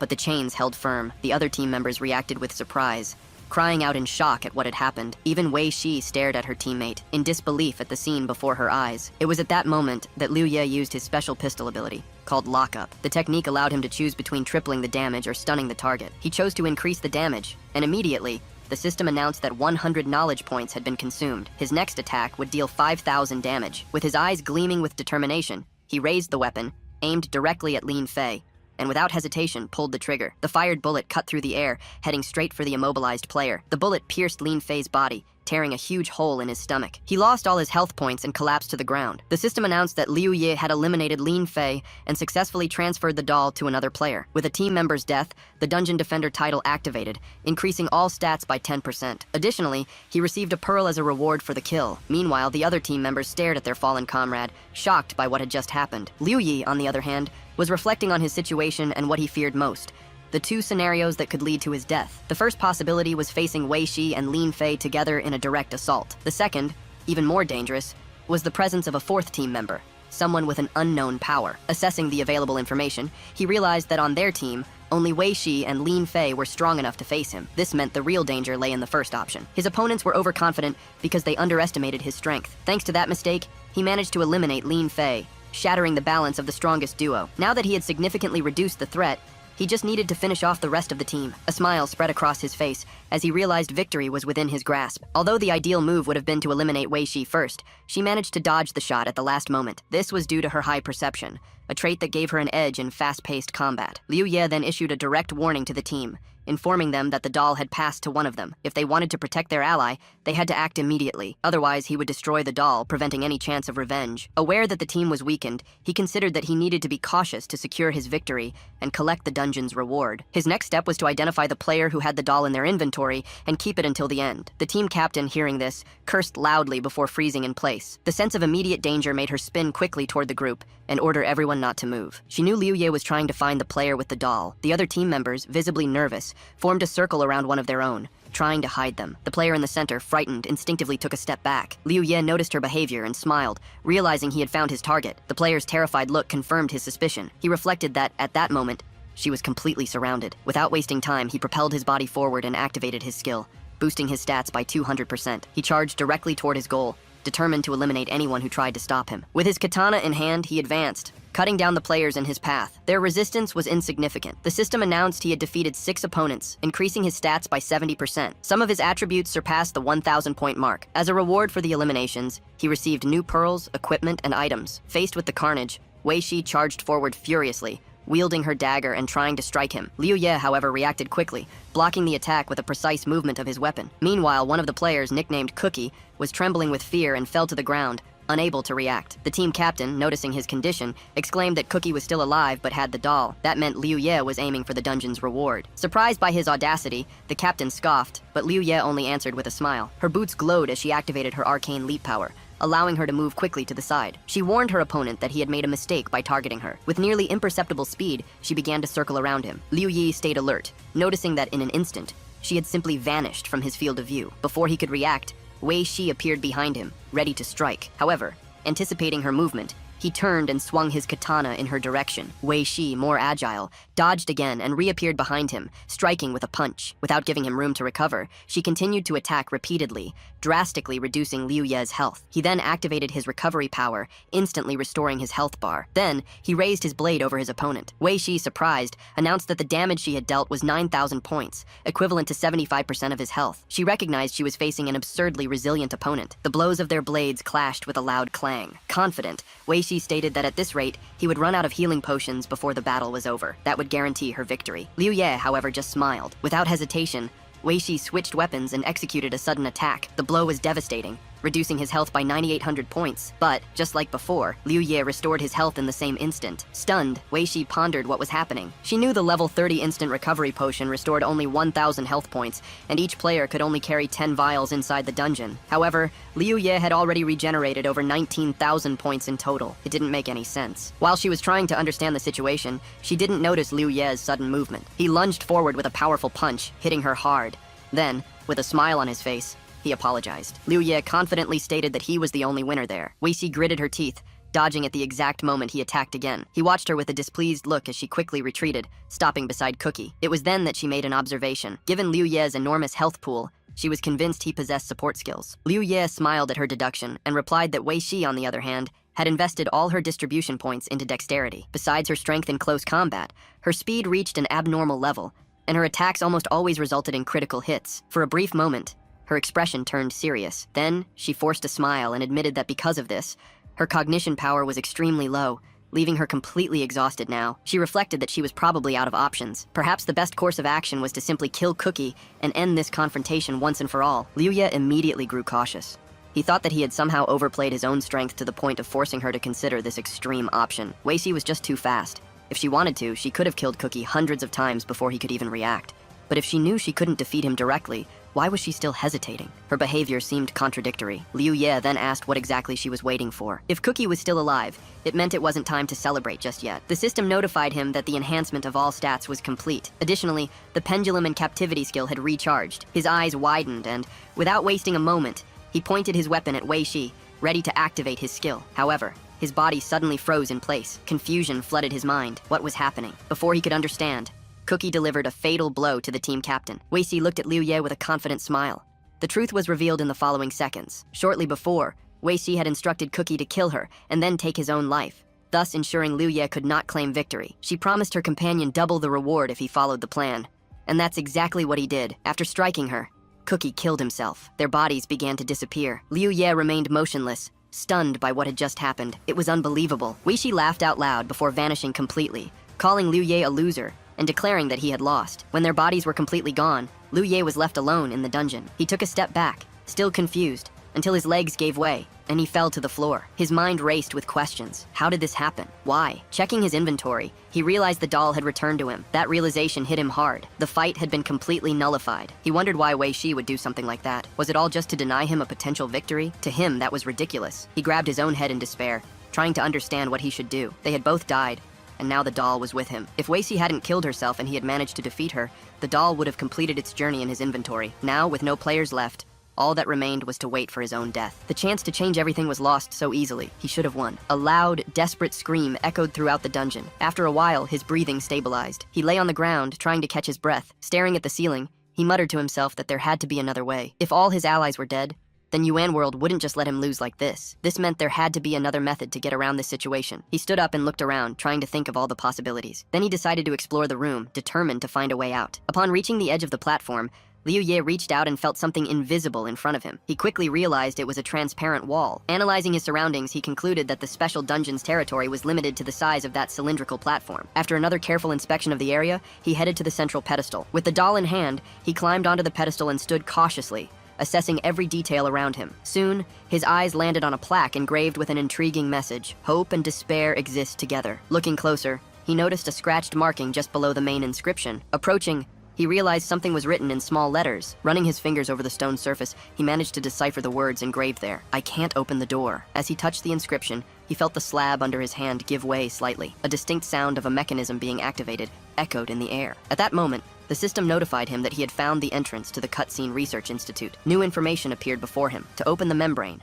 1,000 cognition points were required. Liu Ye frowned at the required amount. It was a significant sum, especially since his energy was already compromised due to various effects. Even with a strength of over 1/500, his last battle had left him with just over 1,000 cognition points. He wasn't sure how to get more within this environment. By spending 700 points to increase all his skills by 350, he would reach the 1,000 cognition points needed to open the membrane. This way, he would still have a surplus of over 300 points. Considering he was about to enter unknown territory, he decided it was best to be in full combat readiness. Confirming his choice, the system registered the action. All of his skills were increased by 350 points. The 700 cognition points were consumed. The remaining 1,000 points were used to open the membrane. In that same instant, the pedestal before him transformed into a door. A strong gust of wind blew against his face. Suddenly, a male voice called his name. The tone of the voice carried urgency, urging him to make a decision quickly. The voice mentioned the need to choose between two options: display what follows you, or dissolve and map everything. Liu Ye blinked, confused, not fully understanding the situation. The man insisted, warning that the choice had to be made immediately for his computing power to be activated. Feeling lost,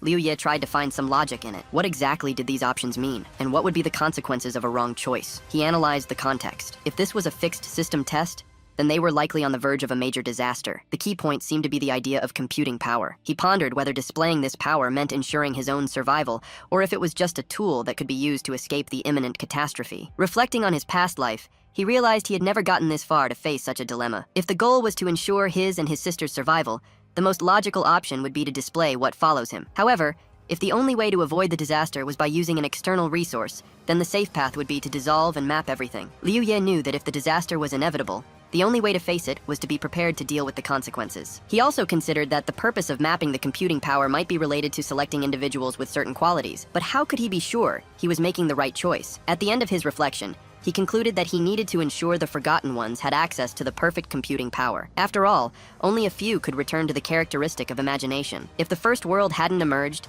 the player's level would never have evolved to where they were now. Convinced that this was the best possible decision, Liu Ye chose to dissolve and map everything. At the moment he confirmed his choice, sparks appeared before his eyes. He held his breath, waiting for the result. However, as soon as the light faded, he realized he was in the exact same place. His body remained motionless for a few seconds, until he finally frowned and looked around. Nothing had changed. The conclusion was inevitable. He had chosen the wrong option. Liu Ye sat down and crossed his arms, wondering if the right answer was to focus on revealing who was following him. He still had 350 cognition points left. Because it was a parasite in his body, the puppet kept him in a constant state of battle, making his cognition recovery incredibly slow. Even so, with the 5 hours remaining, he could gather 1,000 points and get the chance to take the test twice. That would be enough. All he had to do was wait. He closed his eyes and prepared to wait. After an hour and a half, the system notified him that he had accumulated 700 cognition points. He snapped his eyes open, sped up his recovery, and spent 1,000 points to open the membrane. Once again, he was presented with the same two options: focus on displaying who is following him,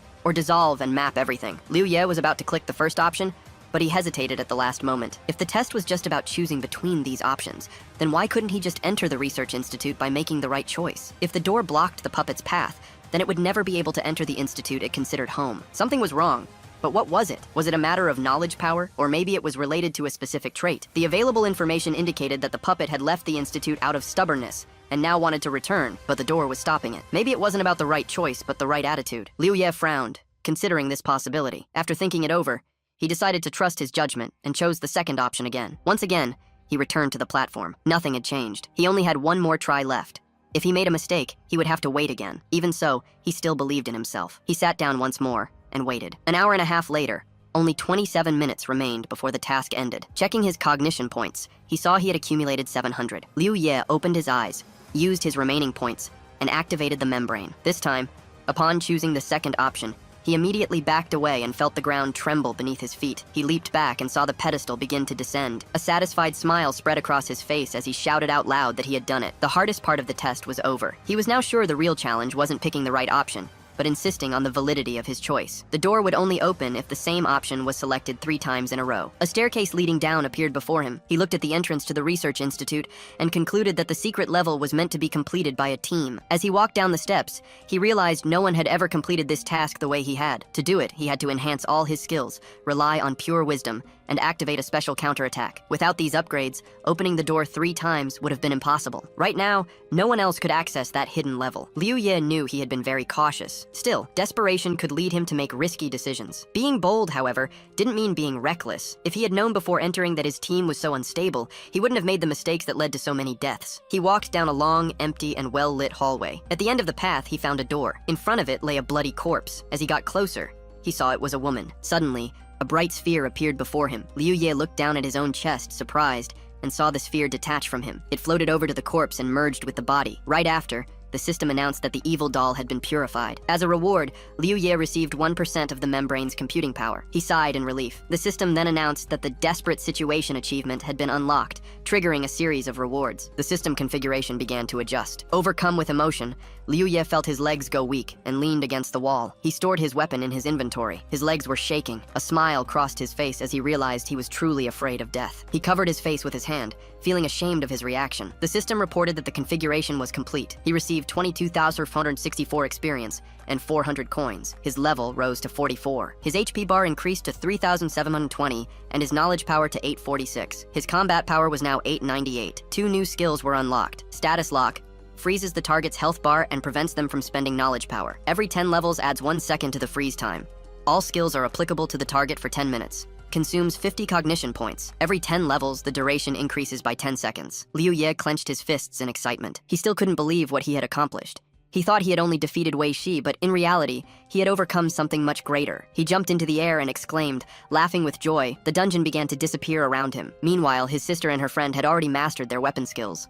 The two looked at each other, pleased. Wei Shi was waiting for Liu Ye at the player's resurrection point. 6 hours had passed since she last saw him. He still hadn't returned. She crossed her arms, worried, and wondered where he could be. Just then, Blazing Fire sent a message asking what had happened. Wei Shi replied with a single sentence. There was a death. Blazing Fire asked if Liu Ye was responsible. Wei Shi clarified that, in fact, she had been the one who died. For a moment, Blazing Fire was speechless. After a short pause, she added that she had obtained valuable information. He wanted to know what he should do. Wei Shi instructed him to arrange a battle for her in the Mirror Realm. A single copy of Mirror would be enough to restore her level. Blazing Fire agreed. Finally, she mentioned that Liu Ye was the person he was looking for, and that he possessed a special support power. Blazing Fire sat in his guild's meeting room, frowning as he looked at a message from Wei Shi. The man sitting across from him said he knew how rare support power was, and offered to help in the uncontrolled zone. His nickname was Ouija, level 45, and he used his fists instead of weapons. He also possessed support power. He promised to help, but demanded something in return, 10,000 coins. The guild leader replied with a sly grin that it was no problem. Ouija then left the New Order's headquarters,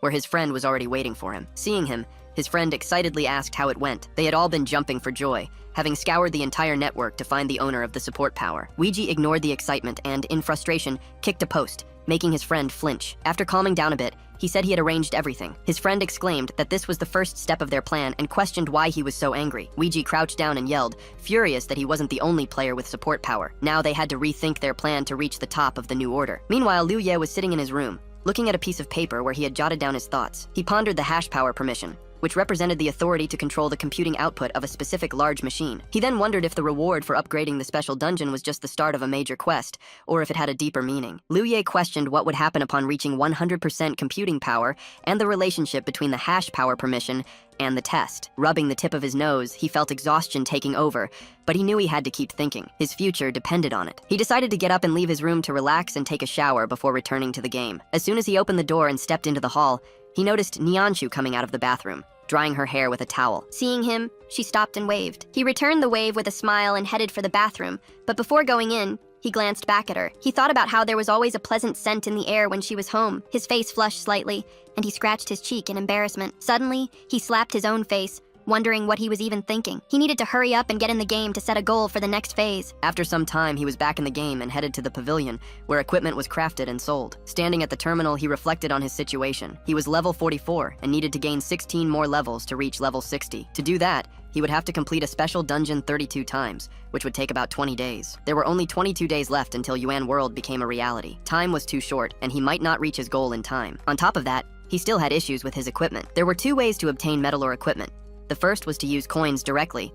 The second was to upgrade lower-level equipment. Currently, he had 11,021 coins. Of that, 6,750 were rewards from running a special dungeon, and the rest came from dismantling equipment he didn't use. The system asked if he wanted to create 40 purple items for 650 coins each, and upgrade them from level 30 to 40 for 400 coins. He realized he was still missing 3 pieces of equipment: a headpiece, a necklace, and an emblem. Combining 9 pieces with the remaining 40 would cost him 5,550 coins. The system reported it would take 100 seconds to level up the purple equipment. Liu Ye calculated that he would need 16,129 coins to reach level 60. This meant he would have to play more than 40 additional times. He crossed his arms thoughtfully, realizing that if he wanted to reach his goal, he'd have to take risks and seek extra rewards. But who should he target? Suddenly, a new message arrived, catching his attention. Before opening it, he hesitated for a moment, a growing sense of nervousness washing over him. News usually only arrived in emergencies. He told the system to open the message and saw it was a private communication from the guild leader of the New Order. The message asked if he was free and if they could talk. He was surprised,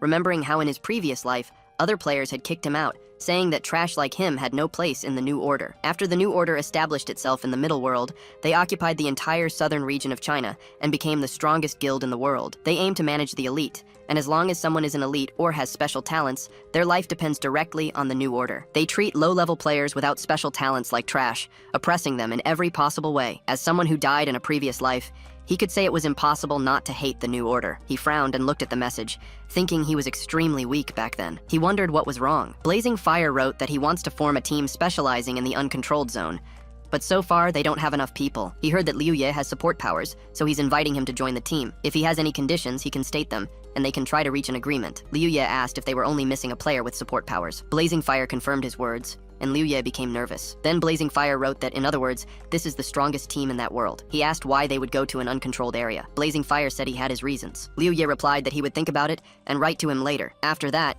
he wondered if he should agree. Although this team almost stopped him from earning rewards for madness, it allowed him to accumulate experience and coins several times faster than a regular team. He wonders why he would go there. It's impossible to use the market's transfer gate to go directly to the secret territory. Besides, several monsters above level 70 live there. He decided not to worry about it for now and thought he should upgrade his equipment first. The system reported that 650 coins are needed to craft purple equipment. Soon, the upgrade was complete, and all of his equipment stats improved. With this, his attack power increased to 9,900, defense to 716, and intelligence to 678, while the rest ranged from 134 to 2,011. His health increased to 6,030, and his cognitive power rose to 2,034. His current combat power is estimated at 102. Since his combat power surpassed 100, he was upgraded to a Supreme Space Hunter. The attribute level increased from +1 to +2.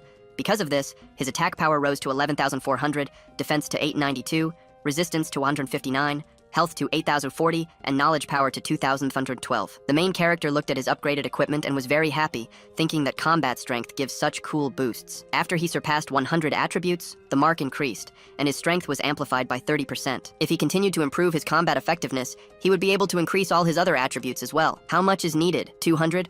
100? Or 1,000. He suddenly frowned as he thought of something else and looked away. He thought that the Battle Force system could be turned on as long as he had power, but if he has such opportunities, then other players do too. The members of the team formed by the New Order's president. Such a team is equal to a group of 10. The clones made going to the uncontrolled zone a more viable possibility than it initially seemed. Liu Ye sent a message to Blazing Fire, informing him that he would join the team. The reply came immediately, stating that his decision was reasonable. He was told that the team already had a player with support power, ensuring there would be no risk for him. Additionally, Blazing Fire mentioned that Liu Ye would receive a reward of 100 coins. Liu Ye was surprised. He didn't understand the reason for such generosity. It was clear the leader was very wealthy, but didn't seem to care about that detail. If there were any ulterior motives behind that act, he would at least have the benefit of securing enough money to feed himself. He relayed the information to the group, and the president of the New Order soon replied, saying there was no problem with it. Satisfied, Liu Ye noted that he was now part of the team. The invitation to officially join the team was made and accepted without objection. After that, a message was sent in the general chat for the other members to greet the newcomer. Wu Ji showed interest, asking if he would be the second support player besides himself. After a brief exchange of greetings, the president scheduled a meeting at the North Gate. Before leaving, Liu Ye picked up a knife and reflected on his preparation. He decided it would be wise to turn off his headgear and carry a common weapon. If something unexpected happened, he would have a way to protect himself. He also thought it best to keep the knife hidden. The uncertainty of this new environment could put his safety at risk. Upon arriving at the North Gate, he examined the team's member list. Almost everyone was level 50, except for the 2 players with support powers. Moving a bit further, Liu Ye saw a crowd gathered. Blazing Fire was among them, arms crossed, with a look of disgust. The other players seemed curious and were closely watching the new member's arrival. Wu Ji noticed his presence first, turning to wave excitedly. Liu Ye walked over to him and gave a brief introduction. The greeting was returned with a smile. Blazing Fire broke the silence, commenting that he had never met holders of support power before. Now, he had 2 right in front of him. Before they left for the uncontrolled zone, he informed them that there was something he wanted to show everyone. Liu Ye watched him more closely. The possibility that this was the president of the New Order became more evident. If it were true, then he was standing before one of the most powerful people in that world. The president announced that before they set off, the 2 new members must demonstrate their abilities. The support players exchanged glances before Wu Ji stepped forward, offering to go first. Meanwhile, Liu Ye scratched the back of his neck, confused. It made no sense to have to prove his skills there. The invitation to join the team had already been made. Still, the request was reinforced with the argument that the team would feel more confident about them. Liu Ye nodded, understanding the logic behind the demand. Wu Ji then approached Blazing Fire and shared what he had learned about his own ability. He explained that the activation distance of the power depended on the range of the weapon he used. To demonstrate, he raised his hand and explained that his gloves had an attack radius of 1 to 2 meters. Because of this, if he were beyond that limit, his abilities would have no effect. Blazing Fire understood quickly, commenting that the relationship between the weapon and the ability made sense. Liu Ye, on the other hand, was surprised by this revelation. If Wu Ji's gloves had such a short range, and he himself used a pistol, what was the real limit of his own ability? He had never stopped to think about it before. His powers had always worked without him needing to calculate the distance. Suddenly, he felt uneasy. While he pondered this, Wu Ji began his skill demonstration. First, he activated a recovery power. Then, he used his second technique, called Mantra. He explained that this ability could be used against bosses, as it caused weakening, aging, and slowing effects. Next, he demonstrated his third ability, temporarily chaining the hands of the New Order's president. He informed them that this technique was called Silence, capable of restraining any enemy, including bosses. To finish, he stated that he would leave his fourth ability as a trump card reserved for more critical situations. Blazing Fire watched everything with a satisfied smile. Meanwhile, Liu Ye concluded that he would follow the same strategy. He would reveal only 3 useful skills to the team, keeping the 4th a secret. When his turn came, he stepped forward and explained that he used a blade with an attack radius of 3 meters, superior to Wu Ji's. He repeated the demonstration of the recovery ability, followed by the second technique, called Blessing. The third ability was Prison. To illustrate, he used the technique on the president, who was completely immobilized. The ability was quickly deactivated, and Liu Ye explained that the effect lasted about 10 seconds, though he couldn't guarantee it would work on bosses. He also mentioned that Blessing could remove any negative condition, including his own prison. Just like Wu Ji, he kept his 4th ability a secret. At the end of the demonstration, he exchanged a look with Wu Ji, noticing the confidence reflected in the other player's eyes. Blazing Fire absorbed all the information before declaring that he understood both of their capabilities. With that cleared up, he announced they could finally leave. Turning to the other members, he made a statement. Due to the lack of support players, the group had always been limited to the peripheral areas of the uncontrolled zone. However, now that they had 2 holders of this power, they could delve deeper into the region and explore its secrets. The players received his words with enthusiasm, raising their fists in a gesture of determination before setting off. Liu Ye watched the scene and began to reflect. The rewards from exploring the Chaos Zone and the uncontrolled zone were practically the same. However, the level of danger was different. He questioned what made the uncontrolled zone special, why the president of the New Order insisted on exploring it, and if something hidden was in that place. His train of thought was interrupted when he realized he had stopped walking. Wu Ji noticed his hesitation and waved, getting his attention. Liu Ye started walking again, smiling at him, before continuing to follow the group. However, as he moved forward, his expression slowly hardened. For him, there was only room for 1 support player on that team.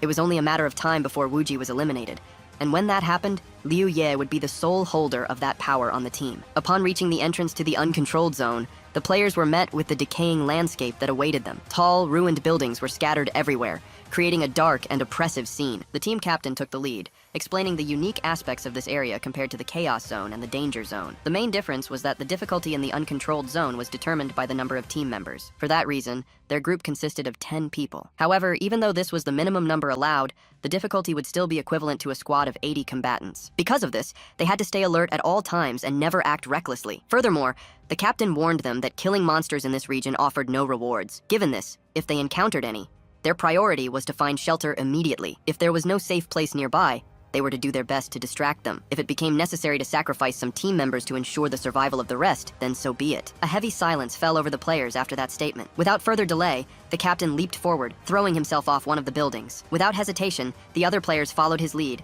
jumping after him. Liu Ye, on the other hand, remained crouched for a moment, scanning the surroundings. Then he pushed himself forward and jumped as well. As he neared the ground, he noticed the darkness around him growing thicker. As soon as his feet touched the ground, he looked up at the sky. A flash of lightning illuminated the horizon between the ruined buildings. Glancing to the side, he saw the other team members, and, near them, a monster perched atop a half-destroyed building. The creature, noticing the player's presence, let out a deafening roar. Liu Ye frowned, assessing the situation. Blazing Fire, keeping his composure, ordered those with camouflage skills to use them immediately. The players reacted quickly, scattering in search of hiding spots. As soon as they started running, the monster leaped from the roof and gave chase. But before it could get close, a second creature appeared out of nowhere, grabbing the first monster with brutal force. The captured being let out a piercing shriek as it was crushed in the larger predator's fist, then violently thrown off the building. The new threat didn't hesitate and started running after the group. One of the players, hearing noises from behind, instinctively turned to look. His eyes widened as he spotted a colossal monster in pursuit. Recognizing the creature,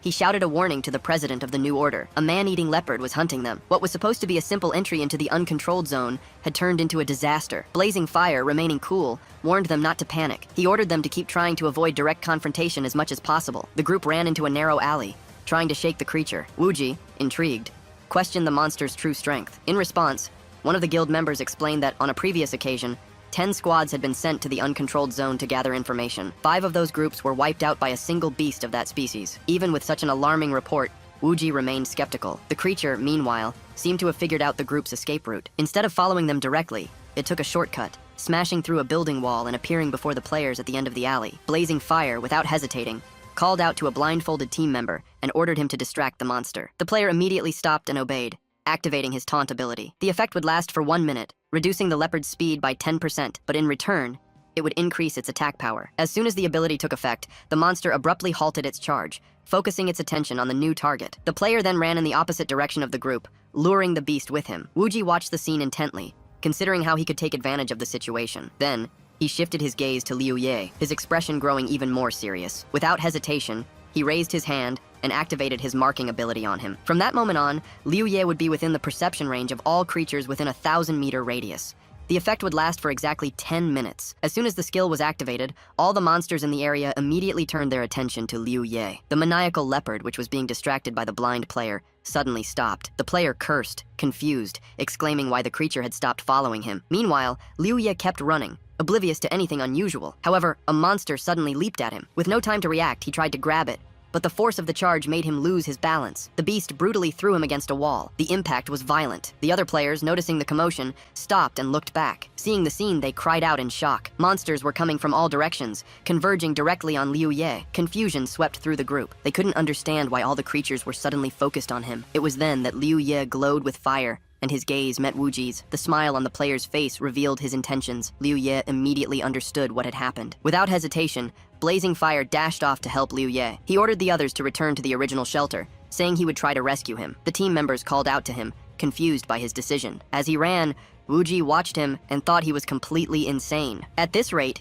he wouldn't make it back alive. He told the others that Blazing Fire seemed determined, but Liu Ye had now become a burden to the team. One of the players wanted to protest, but his attention was diverted by the sound of crumbling buildings. The man-eating leopard was back. It seemed to have shaken off the taunt's effect. With no other choice, the rest of the group decided to head back to the shelter. Meanwhile, Blazing Fire kept running toward Liu Ye. At the same time, he monitored his health bar. He ordered him not to even think about dying there. Suddenly, a monster leaped from the side. Blazing Fire noticed the attack and quickly drew his sword. With an agile strike, he tried to slash the creature's chest. However, the attack didn't even scratch the beast's hide. He was surprised to see just how tough the defense of these monsters was. The creature retaliated with a vicious swipe of its claws. Blazing fire gritted his teeth and blocked the attack but was forced to retreat. He backed away, watching the monsters swarm around Liu Ye. The number of enemies was overwhelming. For a moment, he believed he couldn't save him, but then something caught his attention. Among the stiffened bodies of the beasts, he noticed that Liu Ye was still resisting. The monsters held him by his arms and legs, but he wasn't giving in. Liu Ye activated his freezing ability on himself. The system immediately notified that cognition power was not currently being consumed. His health points were 5,036 out of a total of 8,040. There were only 10 seconds left before the freedom status ended. Without hesitation, Liu Ye activated the blessing skill. He spent all his knowledge power points and increased his attributes by 1,406. His stats surpassed 1,000 points, and in some cases, reached over 6,000. The blessing spread through his body, dispelling the mark's effect. He tightened his fist around the hilt of his katana. The system notified that his energy had risen to 2,712 points, and his attack power increased by 50%. With an agile movement, Liu Ye swung his blade. All the monsters around him were cut down in a single blow. At the same time, the man-eating leopard charged forward. The creature rushed past blazing fire, tearing down walls in its path. Liu Ye noticed its approach just in time. He grabbed the beast's claw at the last second, trying to hold it back. The impact made his feet slide across the ground, but he held firm. Quickly changing his strategy, Liu Ye swapped his katana for a pendulum pistol. He used the stun effect and aimed the gun at the monster's head. The moment the creature prepared to attack him, he pulled the trigger. The shot was a direct hit. Seizing the opening, he switched to a conventional model and began firing non-stop. The bullets repeatedly struck the leopard's body, until finally, the creature gave way. With a loud thud, the monster collapsed to the ground, unconscious. Liu Ye climbed onto the beast's corpse and looked around confidently. Beneath his feet, the leopard's body began to disappear. Blazing fire, motionless, watched everything in shock. His voice trembled as he muttered that Liu Ye was a liar. After all, how could a support player possess such strength? The system notified that only 50 seconds remained before the blessing's effect wore off. Liu Ye immediately ran towards the president, who was still confused. Without wasting any time, he told him they needed to get out of there. Then, he kept running. Blazing fire, noticing a pack of monsters ahead, snapped out of his shock and chased after him. As he followed, he shouted for Liu Ye to wait for him. At the shelter, the rest of the team remained at the dungeon's entrance, protecting themselves. One of the members commented that he had no idea what was happening with their president. He wasn't even sending messages, possibly afraid he wouldn't get a reply. Another player agreed with this observation.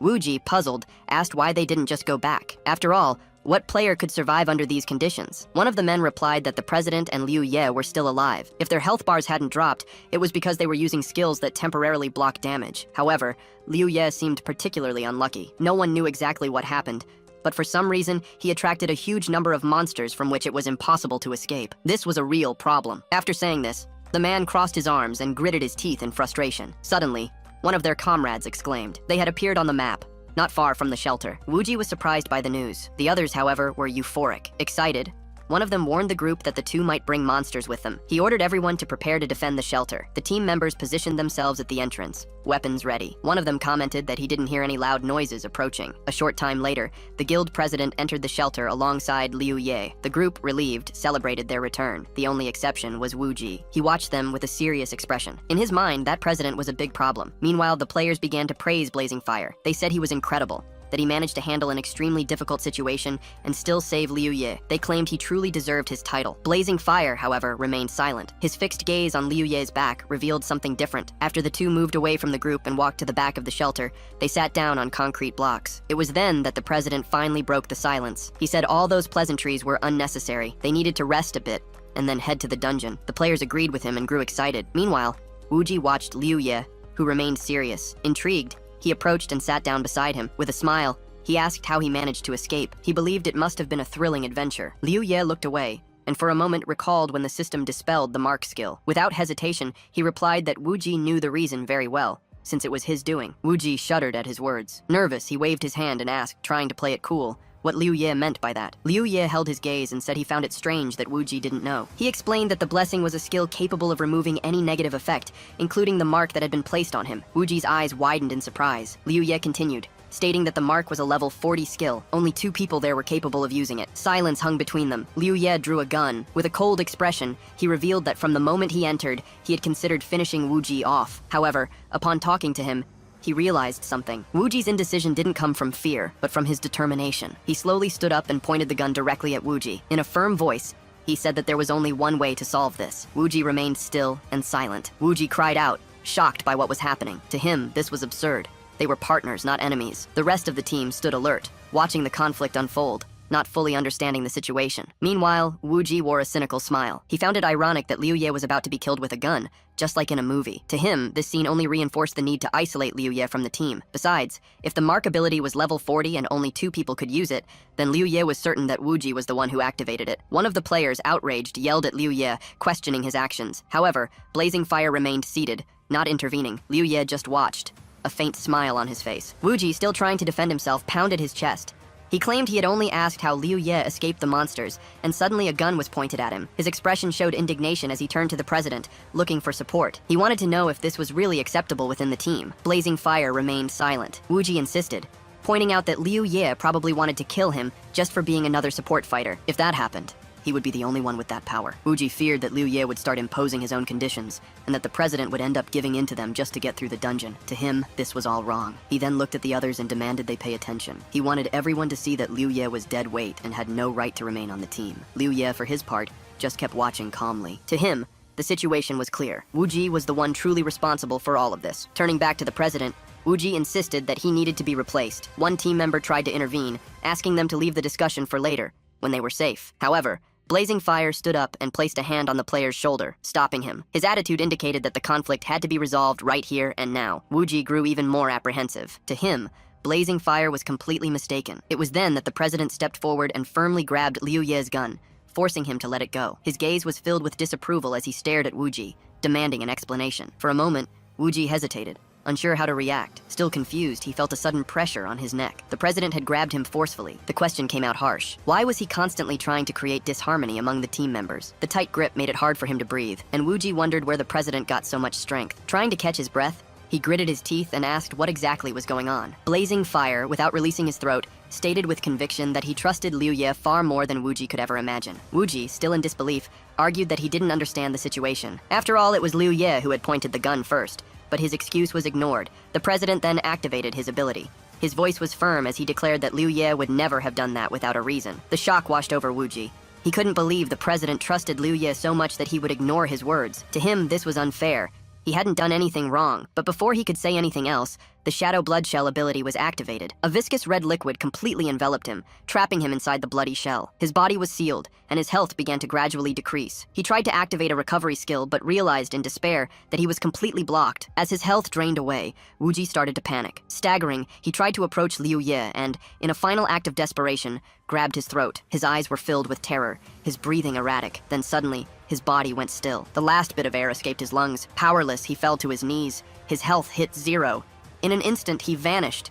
The bloody shell dissipated, splashing onto the ground before returning to Blazing Fire. Liu Ye, who had watched everything, finally broke the silence, calling out to his comrade. Then he sat down and murmured a thank you, smiling faintly. His mind replayed the moments when he faced all those monsters alone. A disturbing thought occurred to him. If he hadn't done that, he might have been forced to kill all his teammates. After a few moments of silence, Blazing Fire turned to Liu Ye. With a serious look, he made an unexpected proposal. He wanted Liu Ye to join the new order. Then, he added a promise. Within the guild, he would have the highest position. Blazing Fire apologized for killing Wu Ji earlier. He knew there was bad blood with the New Order members, but he believed recruiting a strong player like Liu Ye was worth overlooking past conflicts. The guild members were surprised by their president's request. Never before had he shown so much hesitation when inviting someone to the New Order. Plus, he was offering exceptional conditions, something unheard of. One of the players pointed out that everyone else in the guild had to pass multiple selection stages. He didn't understand what made Liu Ye so special to get a direct invitation. Liu Ye, in turn, asked an unexpected question. What was the price? Blazing Fire was surprised by the question. Before he could answer,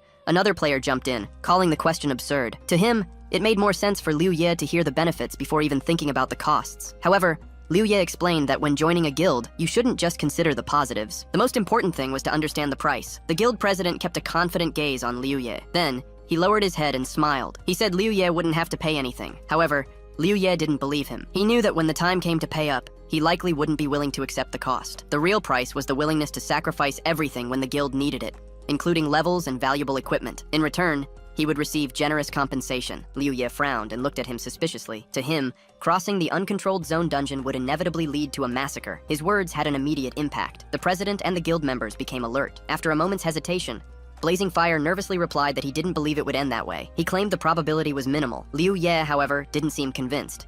He said that many promises had been made without any guarantee they'd be kept. Blazing Fire remained silent, watching him closely. Liu Ye continued, stating he was willing to form an alliance, but he would never give up his equipment or his level. Furthermore, he wouldn't play with anyone else after this dungeon. The players considered his words an insult. To them, Liu Ye had no idea how great this offer was. The annual salary for guild members was over 2 million. The only price was giving up your own equipment during the game. In their view, Liu Ye had to be either a fool or a lunatic. Blazing Fire, however, just sat on a concrete block and sighed. He admitted it was a shame to lose such a promising player, but he also understood that not everything revolved around the new order. The Union was still a viable option. Liu Ye smiled and thanked him for understanding. As he watched Blazing Fire's calm expression, his thoughts drifted to the past. If he hadn't been through so much stress and known the real importance of gear and levels for survival, his decision might have been different. With his current strength, even the president of the new order was personally inviting him to the guild. For many, this would be a huge opportunity. Looking down, Liu Ye mulled over the possibility. For a moment, he felt a slight pang of regret for rejecting the offer. However, he quickly pushed those thoughts aside. With a faint smile, he reminded himself there was no need to apologize. The only reason the president wanted to recruit him was his strength. If he kept getting stronger and stayed alive, more and more people would seek him out. Meanwhile, Blazing Fire stared at the chat window with a grim expression. In the chat, a player named Bai Shou wished everyone good luck. He wrote that the first uncontrolled zone dungeon would be special. It would have 10% of the membrane's computing power. After a few moments, he added that one of the conditions for a perfect clear of a special dungeon was facing a desperate situation. He also mentioned that he had failed completely on his last attempt. Not only did he fail to clear it, but all of his allies died. Now he didn't even know how long it would take to recruit new members. Reading this message, the president gritted his teeth. He cursed mentally, thinking about the implications of that information. If one of the conditions for clearing it really involved a desperate situation, then things could get even more complicated. His gaze fell on Liu Ye. He thought he'd failed the first step by trying to bribe him, but he knew his strength was still an essential asset. He had to keep pushing. Meanwhile, in the chat, Zeno commented that they seemed to be on the move. He stated that the group was heading to an uncontrolled zone to find the computing power membrane. Baisho added that 50% of that power was available. He said they would soon see how much each of them could take for themselves. Chino chimed in, mentioning that both the Chaos Zone and the Danger Zone also had 10% of this power. However, he didn't think it was worth investing in them. Another player backed this up, explaining that the cost-benefit ratio was better in the uncontrolled zone. There, it was possible to get 10% of the computing power all at once. In the Danger Zone and Chaos Zone, however, you could only get 1% per attempt, even though the difficulty level was the same. Xuanshou suggested they send players who could handle the situation as best as possible. This information made the president think, maybe it was better to recruit a player who was a good team player, like Strikes. If a massacre really happened and Liu Ye refused to cooperate, he would have to use Strikes to eliminate him. Deep down, he hoped it wouldn't come to that. After that, they continued their journey.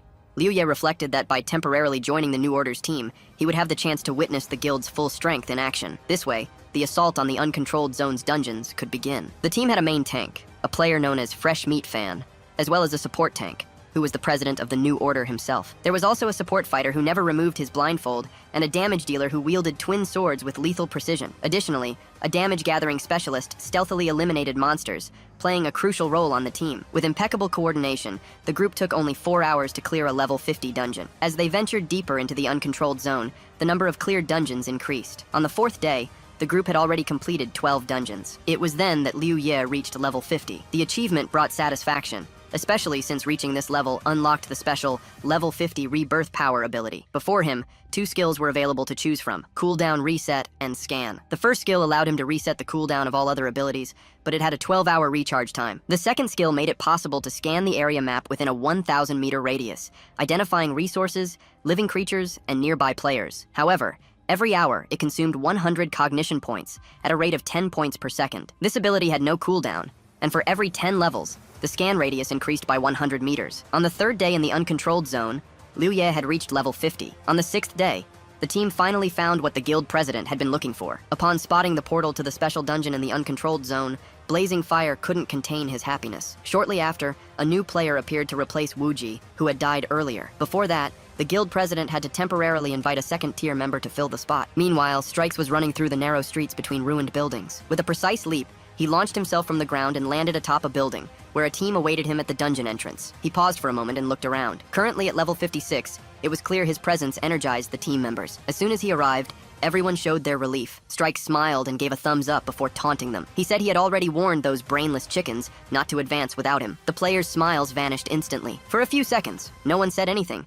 until one of them retorted, reminding him that the same rule applied to him. Strikes just laughed, then waved to the guild president and cleared his throat, trying to hide his embarrassment. He said that no one had informed him of the situation. Blazing Fire remained silent, giving him a weary look. Liu Ye, who was watching the scene intently, analyzed the newcomer. He recognized him as Strikes, one of the top 5 players in Met World before his reincarnation. Besides, he had already defeated a copy of Strikes in the Mirror Realm. However, he wasn't sure how strong he was compared to his real version. As Liu Ye pondered, Strikes finally turned his attention to one of the team members. He approached the support player and stopped beside him. Strikes then asked if he was the so-called Liu Ye. The player looked at him and smiled. He said the guild president mentioned that Shine was strong enough to be compared to Strikes' little toe. Hearing this, Blazing Fire and the other team members grew visibly tense. Liu Ye frowned. If Strikes was comparing him to a toe, then maybe it needed to be ripped off. He should just pray he wouldn't have to pay with his own life. Blazing Fire interrupted the conversation, scolding Strikes. He told him to stop talking nonsense. Strikes, in turn, apologized to Liu Ye, explaining that he had a habit of saying impulsive things, but that he didn't have a bad temper. Then, he looked at the guild president and added that if Liu Ye was really as strong as his toe, then that was a good thing. Before he could say anything else, Blazing Fire raised a finger and ordered the others to take him into the dungeon. The players grabbed Strikes and dragged him toward the portal. They said that since he was so powerful, he should go first and prove his words with action. Strikes protested, claiming he wasn't like them and didn't need to be pushed. Blazing Fire watched the team depart and sighed. He wondered how he had managed to get that man into the guild. Now, alone with Liu Ye, he turned his attention back to the dungeon entrance. Before them was the portal to the long-awaited special dungeon of the Uncontrolled Zone. To calm his excitement, he took a deep breath before turning to Liu Ye. He told him that the New Order's true objective in this area was that dungeon. Regardless of what happened during the raid, the guild would be in Liu Ye's debt. Liu Ye was surprised by the statement.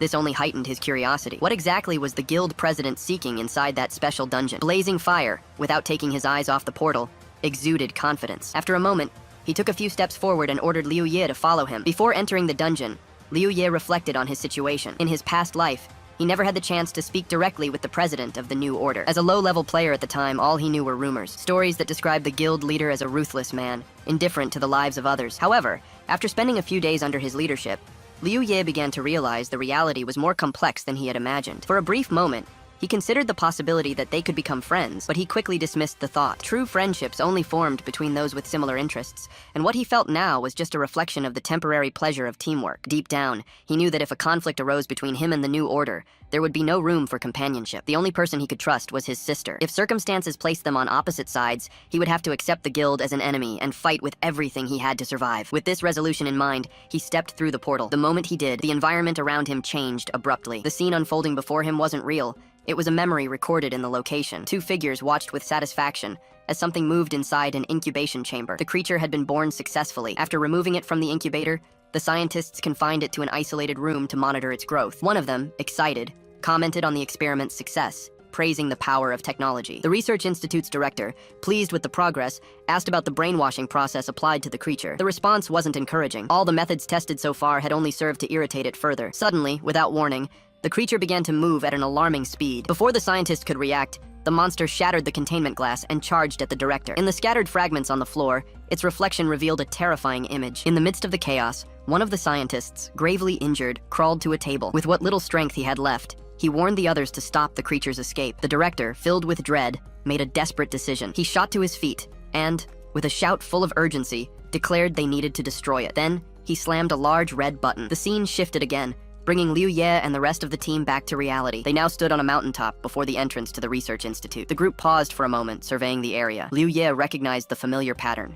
Another special dungeon with cutscenes integrated into the narrative. As he watched, Blazing Fire reviewed the mission information provided by the system. The interface confirmed the dungeon mission had been generated and that teleportation was disabled. Mission: an experiment gone wrong. The objective was to transport the Screaming Serpent's life source to membrane number 304, located in the core of the Research Institute, for the incubation of ancient organisms. The mission, however, had strict rules. The life source could not be removed from the player's inventory. Their lives were directly connected to the item. Anyone who broke the bottle would die instantly. In a matter of seconds, a bottle appeared in each player's hands. Blazing Fire assessed the situation and concluded that everyone had received the life source. For them to succeed, they would ideally need to reach the destination without any casualties. Taking a deep breath, the guild leader signaled it was time to move forward. Liu Ye held the bottle firmly, examining it closely. Up to this point, he had only been in 2 dungeons with cutscenes, one of them during the special mission with Wei Shi. As the group prepared to move on, no one noticed the presence looming above them. High above, a shadow moved silently, watching their every step. The calm was shattered by a deafening scream. A colossal serpent suddenly appeared,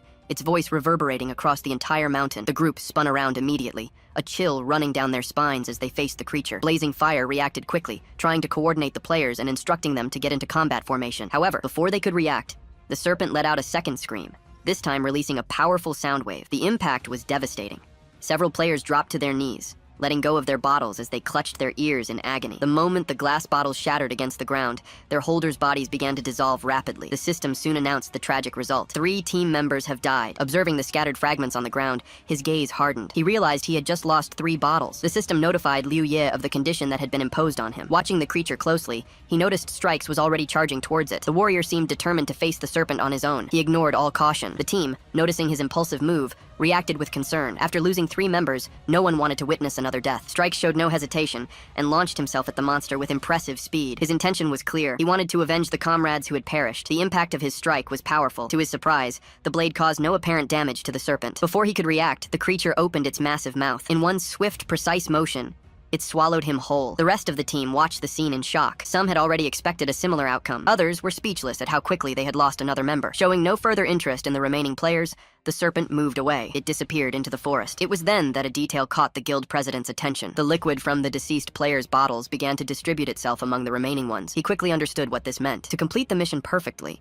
it wasn't necessary for everyone to reach the destination, only for the 10 parts of the life source to be delivered. Meanwhile, some players were still discussing Strikes. The possibility that he was still alive was raised. Upon checking the team list, they confirmed his name was still active. This indicated he was still inside the serpent. Perhaps there was a way to rescue him. Faced with uncertainty on how to fight the monster, some team members began discussing strategies. The guild president quickly shut down the conversation. He seemed confident that if Strikes had survived this long, he still had a chance to escape. The most important thing right now was to head to the research institute and complete the mission. Liu Ye analyzed the situation carefully. The president's actions reinforced his suspicions that he was aiming for a perfect run of the dungeon. The memory of when he himself had received 1% computing power for a flawless play came to his mind. He began to wonder if blazing fire was after the same benefit. With no other choice, the group continued on. They maintained a fast pace towards the institute. 20 minutes later, as they neared their destination, one of the players checked the team map. He made a disturbing discovery. Strikes was on the move. He was moving at an abnormal speed. At first, they thought he might be running to catch up with them. They soon realized something was wrong. The conclusion came almost immediately. It wasn't Strikes who was moving, but the creature that had swallowed him. The warning came too late. Suddenly, one of the players noticed movement in the nearby bushes. He alerted the president. Blazing fire stopped in his tracks. He turned just in time to see a screaming serpent emerging from the vegetation. Its mouth was wide open, ready to attack him. Reacting with speed, he activated the Blood Shadow skill. He dodged the attack at the last second. As soon as he repositioned himself, he quickly assessed the situation. He ordered the players to get into their combat stances. At the same time, he instructed Strikes to attack the creature from the inside, if he was still alive. The serpent, noticing the movement around it, redirected its attention to the players. The players decided to attack the serpent together. As they advanced, they landed blows on the monster, but their attacks seemed to have no effect. The creature, seemingly impenetrable, remained unharmed. Suddenly, the snake swung its tail violently. Several players were thrown aside, hitting the ground hard. They quickly recovered, restoring their health. Meanwhile, one of the fighters used a whip to strike the creature's face. He tried to distract it using a taunt skill, moving from side to side. Without hesitation, he ran in the opposite direction of the others, speeding past the guild president, who was waiting for a chance to face the monster. The serpent then let out a deafening roar. Sound waves spread across the battlefield. One of the players had no time to react. His bottle shattered instantly. In an instant, his body began to disintegrate. Terrified, he realized his death was inevitable. The rest of the group shouted his name, but nothing could be done. Blazing Fire and Liu Ye silently watched the spot where their comrade had been just seconds before. The impact of the loss was clear. Another team member, still shaken, brought news about Strikes. The player trapped inside the serpent reported that its internal defense was incredibly tough. He couldn't harm it from the inside. Blazing Fire turned his gaze back to the imposing creature. Up close, he noticed a peculiar detail. The monster's structure resembled an insect more than a snake. This explained its abnormal resistance. Liu Ye quickly understood the greatest danger of the situation. Since the bottles couldn't be stored in the inventory, the serpent simply destroyed them with its sound waves. Every blow was a direct threat to everyone's life. The tension mounted. The possibility that nearly the entire team would perish right at the start of the dungeon seemed real. Silence fell for a moment. Without warning, the screaming serpent began to move again. To everyone's surprise, it turned and disappeared into the forest. The players were confused. Why would the creature leave them alive after eliminating 2 of them? As they tried to find an explanation, they noticed that the liquid from the broken bottle had been redistributed among the remaining flasks. The fluid's hue became brighter. Blazing Fire analyzed the situation and began to form a hypothesis. The monster wasn't just attacking randomly, it was, in a way, testing them. If a perfect clear was really the president's goal, Liu Ye pondered what it would take to achieve it. Killing the serpent might not be the way. The real objective could be to connect all the remaining life sources. Blazing Fire ordered everyone to stay alert. Now that the monster had moved away, they had a chance to reach the research institute. Without wasting time, they set off. 20 minutes later, they arrived at a huge building. There was a massive hole in the wall, indicating something had escaped. One of the players checked the map and alerted the president. The serpent was still nearby. Blazing Fire quickly assessed the situation. To buy time, he made a drastic decision. He ordered one of the players to break his own bottle. The chosen one hesitated, surprised by the order. Another player intervened, arguing they couldn't afford to lose anyone else. Blazing Fire, however, was adamant. With such a large number of players, it would be impossible to defeat the creature. What they needed now was speed, not brute force. If they could lure the serpent away, they would have time to explore the Institute. Faced with the imposed decision, the player gritted his teeth and broke his bottle. The system notified the death of another team member. As soon as the flask shattered, the screaming serpent immediately turned in the opposite direction. The strategy had worked. They had distracted the monster. The players continued on their way, relieved. One of them, excited, praised the genius of the plan. Another stated they should thank the captain. Thanks to him, they now had a way to track the dungeon boss's movements. Blazing Fire checked the map and confirmed his theory. Meanwhile, Liu Ye began to reflect. Before, he refused to spend money on equipment and levels. Now, if Blazing Fire knew how to get a perfect clear, he could become a target as soon as they reached the Institute. In that kind of environment, surrounding him would be easy. Blazing Fire ordered them to hurry. The entrance to the Institute was already visible. The group ran through the clearing that led to the building. Reaching the stairs, they moved quickly towards the entrance. Liu Ye, however, suddenly stopped. A thought crossed his mind. He couldn't let them surround him in there. The other players noticed his hesitation. They stopped at the top of the stairs and asked what was wrong. Without looking away, Liu Ye turned to Blazing Fire. He asked a single question. What was the easiest way to finish this mission? Everyone listened, but said nothing, figuring he should prepare for a battle against them. The president frowned and walked to the edge of the stairs. In a serious tone, he stated that Liu Ye was mistaken. The level of this dungeon was extremely high, and he had no intention of harming him. His only goal was to complete the mission. If Liu Ye didn't trust him, he could wait outside while the three of them finished the task. Despite the unknown dangers inside the Institute, the threat of the serpent outside was much greater. Liu Ye remained silent, assessing the situation. One of the players called out to him, questioning his hesitation. He wanted to know why Liu Ye distrusted the president. He thought it was an absurd joke. Another player agreed, pointing out they had cooperated for a long time. There was no reason to doubt him now. Did Liu Ye really expect the president to treat him like a brother? Liu Ye frowned, weighing his options. He discreetly glanced at the map. By his calculations, strikes would arrive in about 10 minutes. The serpent attacked every 20 minutes, which meant the next attack would be in 13 minutes. If he was going to act, it had to be before the president met up with strikes. Blazing Fire turned to the entrance and, with a calm smile, stated that no one would be forced into anything. They just needed to complete the mission. With that, he entered the Institute. The other players, annoyed, insulted Liu Ye. They called him a traitor, saying they couldn't trust him at a crucial moment. They would go on without him. Liu Ye gripped his katana and assessed his chances. The freeze status lasted for 10 seconds. The blessing remained active for 60. Counting strikes, he faced 4 opponents with high combat power. If he used the freeze in conjunction with the blessing, he might have a chance to defeat them. If he made a mistake, he would lose his alliance with the New Order Guild.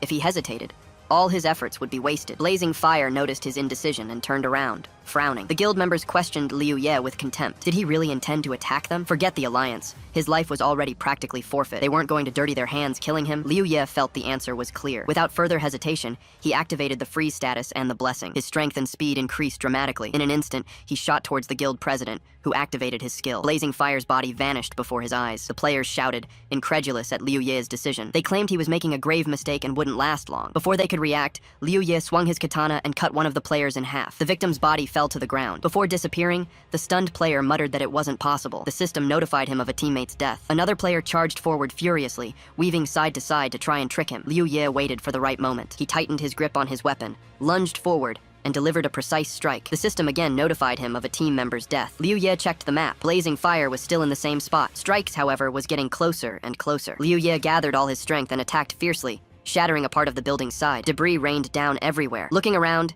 he checked the president's health bar. His HP was still full. This meant that despite the impact, he hadn't managed to hit him. He checked the map once more. Blazing Fire was still there, but there was no sign of him among the rubble. What kind of skill was that? Liu Ye then realized that Strikes was very close. The system notified him that the freeze status had expired. Looking at the debris before him, Liu Ye shouted defiantly, calling out to the president. He asked if he was just a coward, unable to face him directly. Blazing Fire remained silent, not revealing himself. The system then notified him that the blessing's time had also expired. Liu Ye grumbled to himself. If Blazing Fire wanted to make a habit of his cowardice, he'd just stay hidden. However, Strikes had already arrived. Seconds later, the player's figure emerged in the clearing. Liu Ye noticed the movement on the map. Blazing Fire had moved towards his ally. Emerging from his invisible state, the guild president appeared with a malicious smile. He mocked Liu Ye, praising his courage. However, he pointed out that when facing the man-eating leopards, Liu Ye had revealed all his trump cards. Blazing Fire stated that, in the end, he had only sacrificed 2 of his men. Liu Ye didn't reply, just frowned. Strikes in turn unsheathed his sword. Without hesitation, he and Blazing Fire charged forward together to attack him. Hello everyone! Did you like the story? I loved it. If you want to follow the next part, make sure to subscribe to the channel and leave a like. See you in the next story, guys.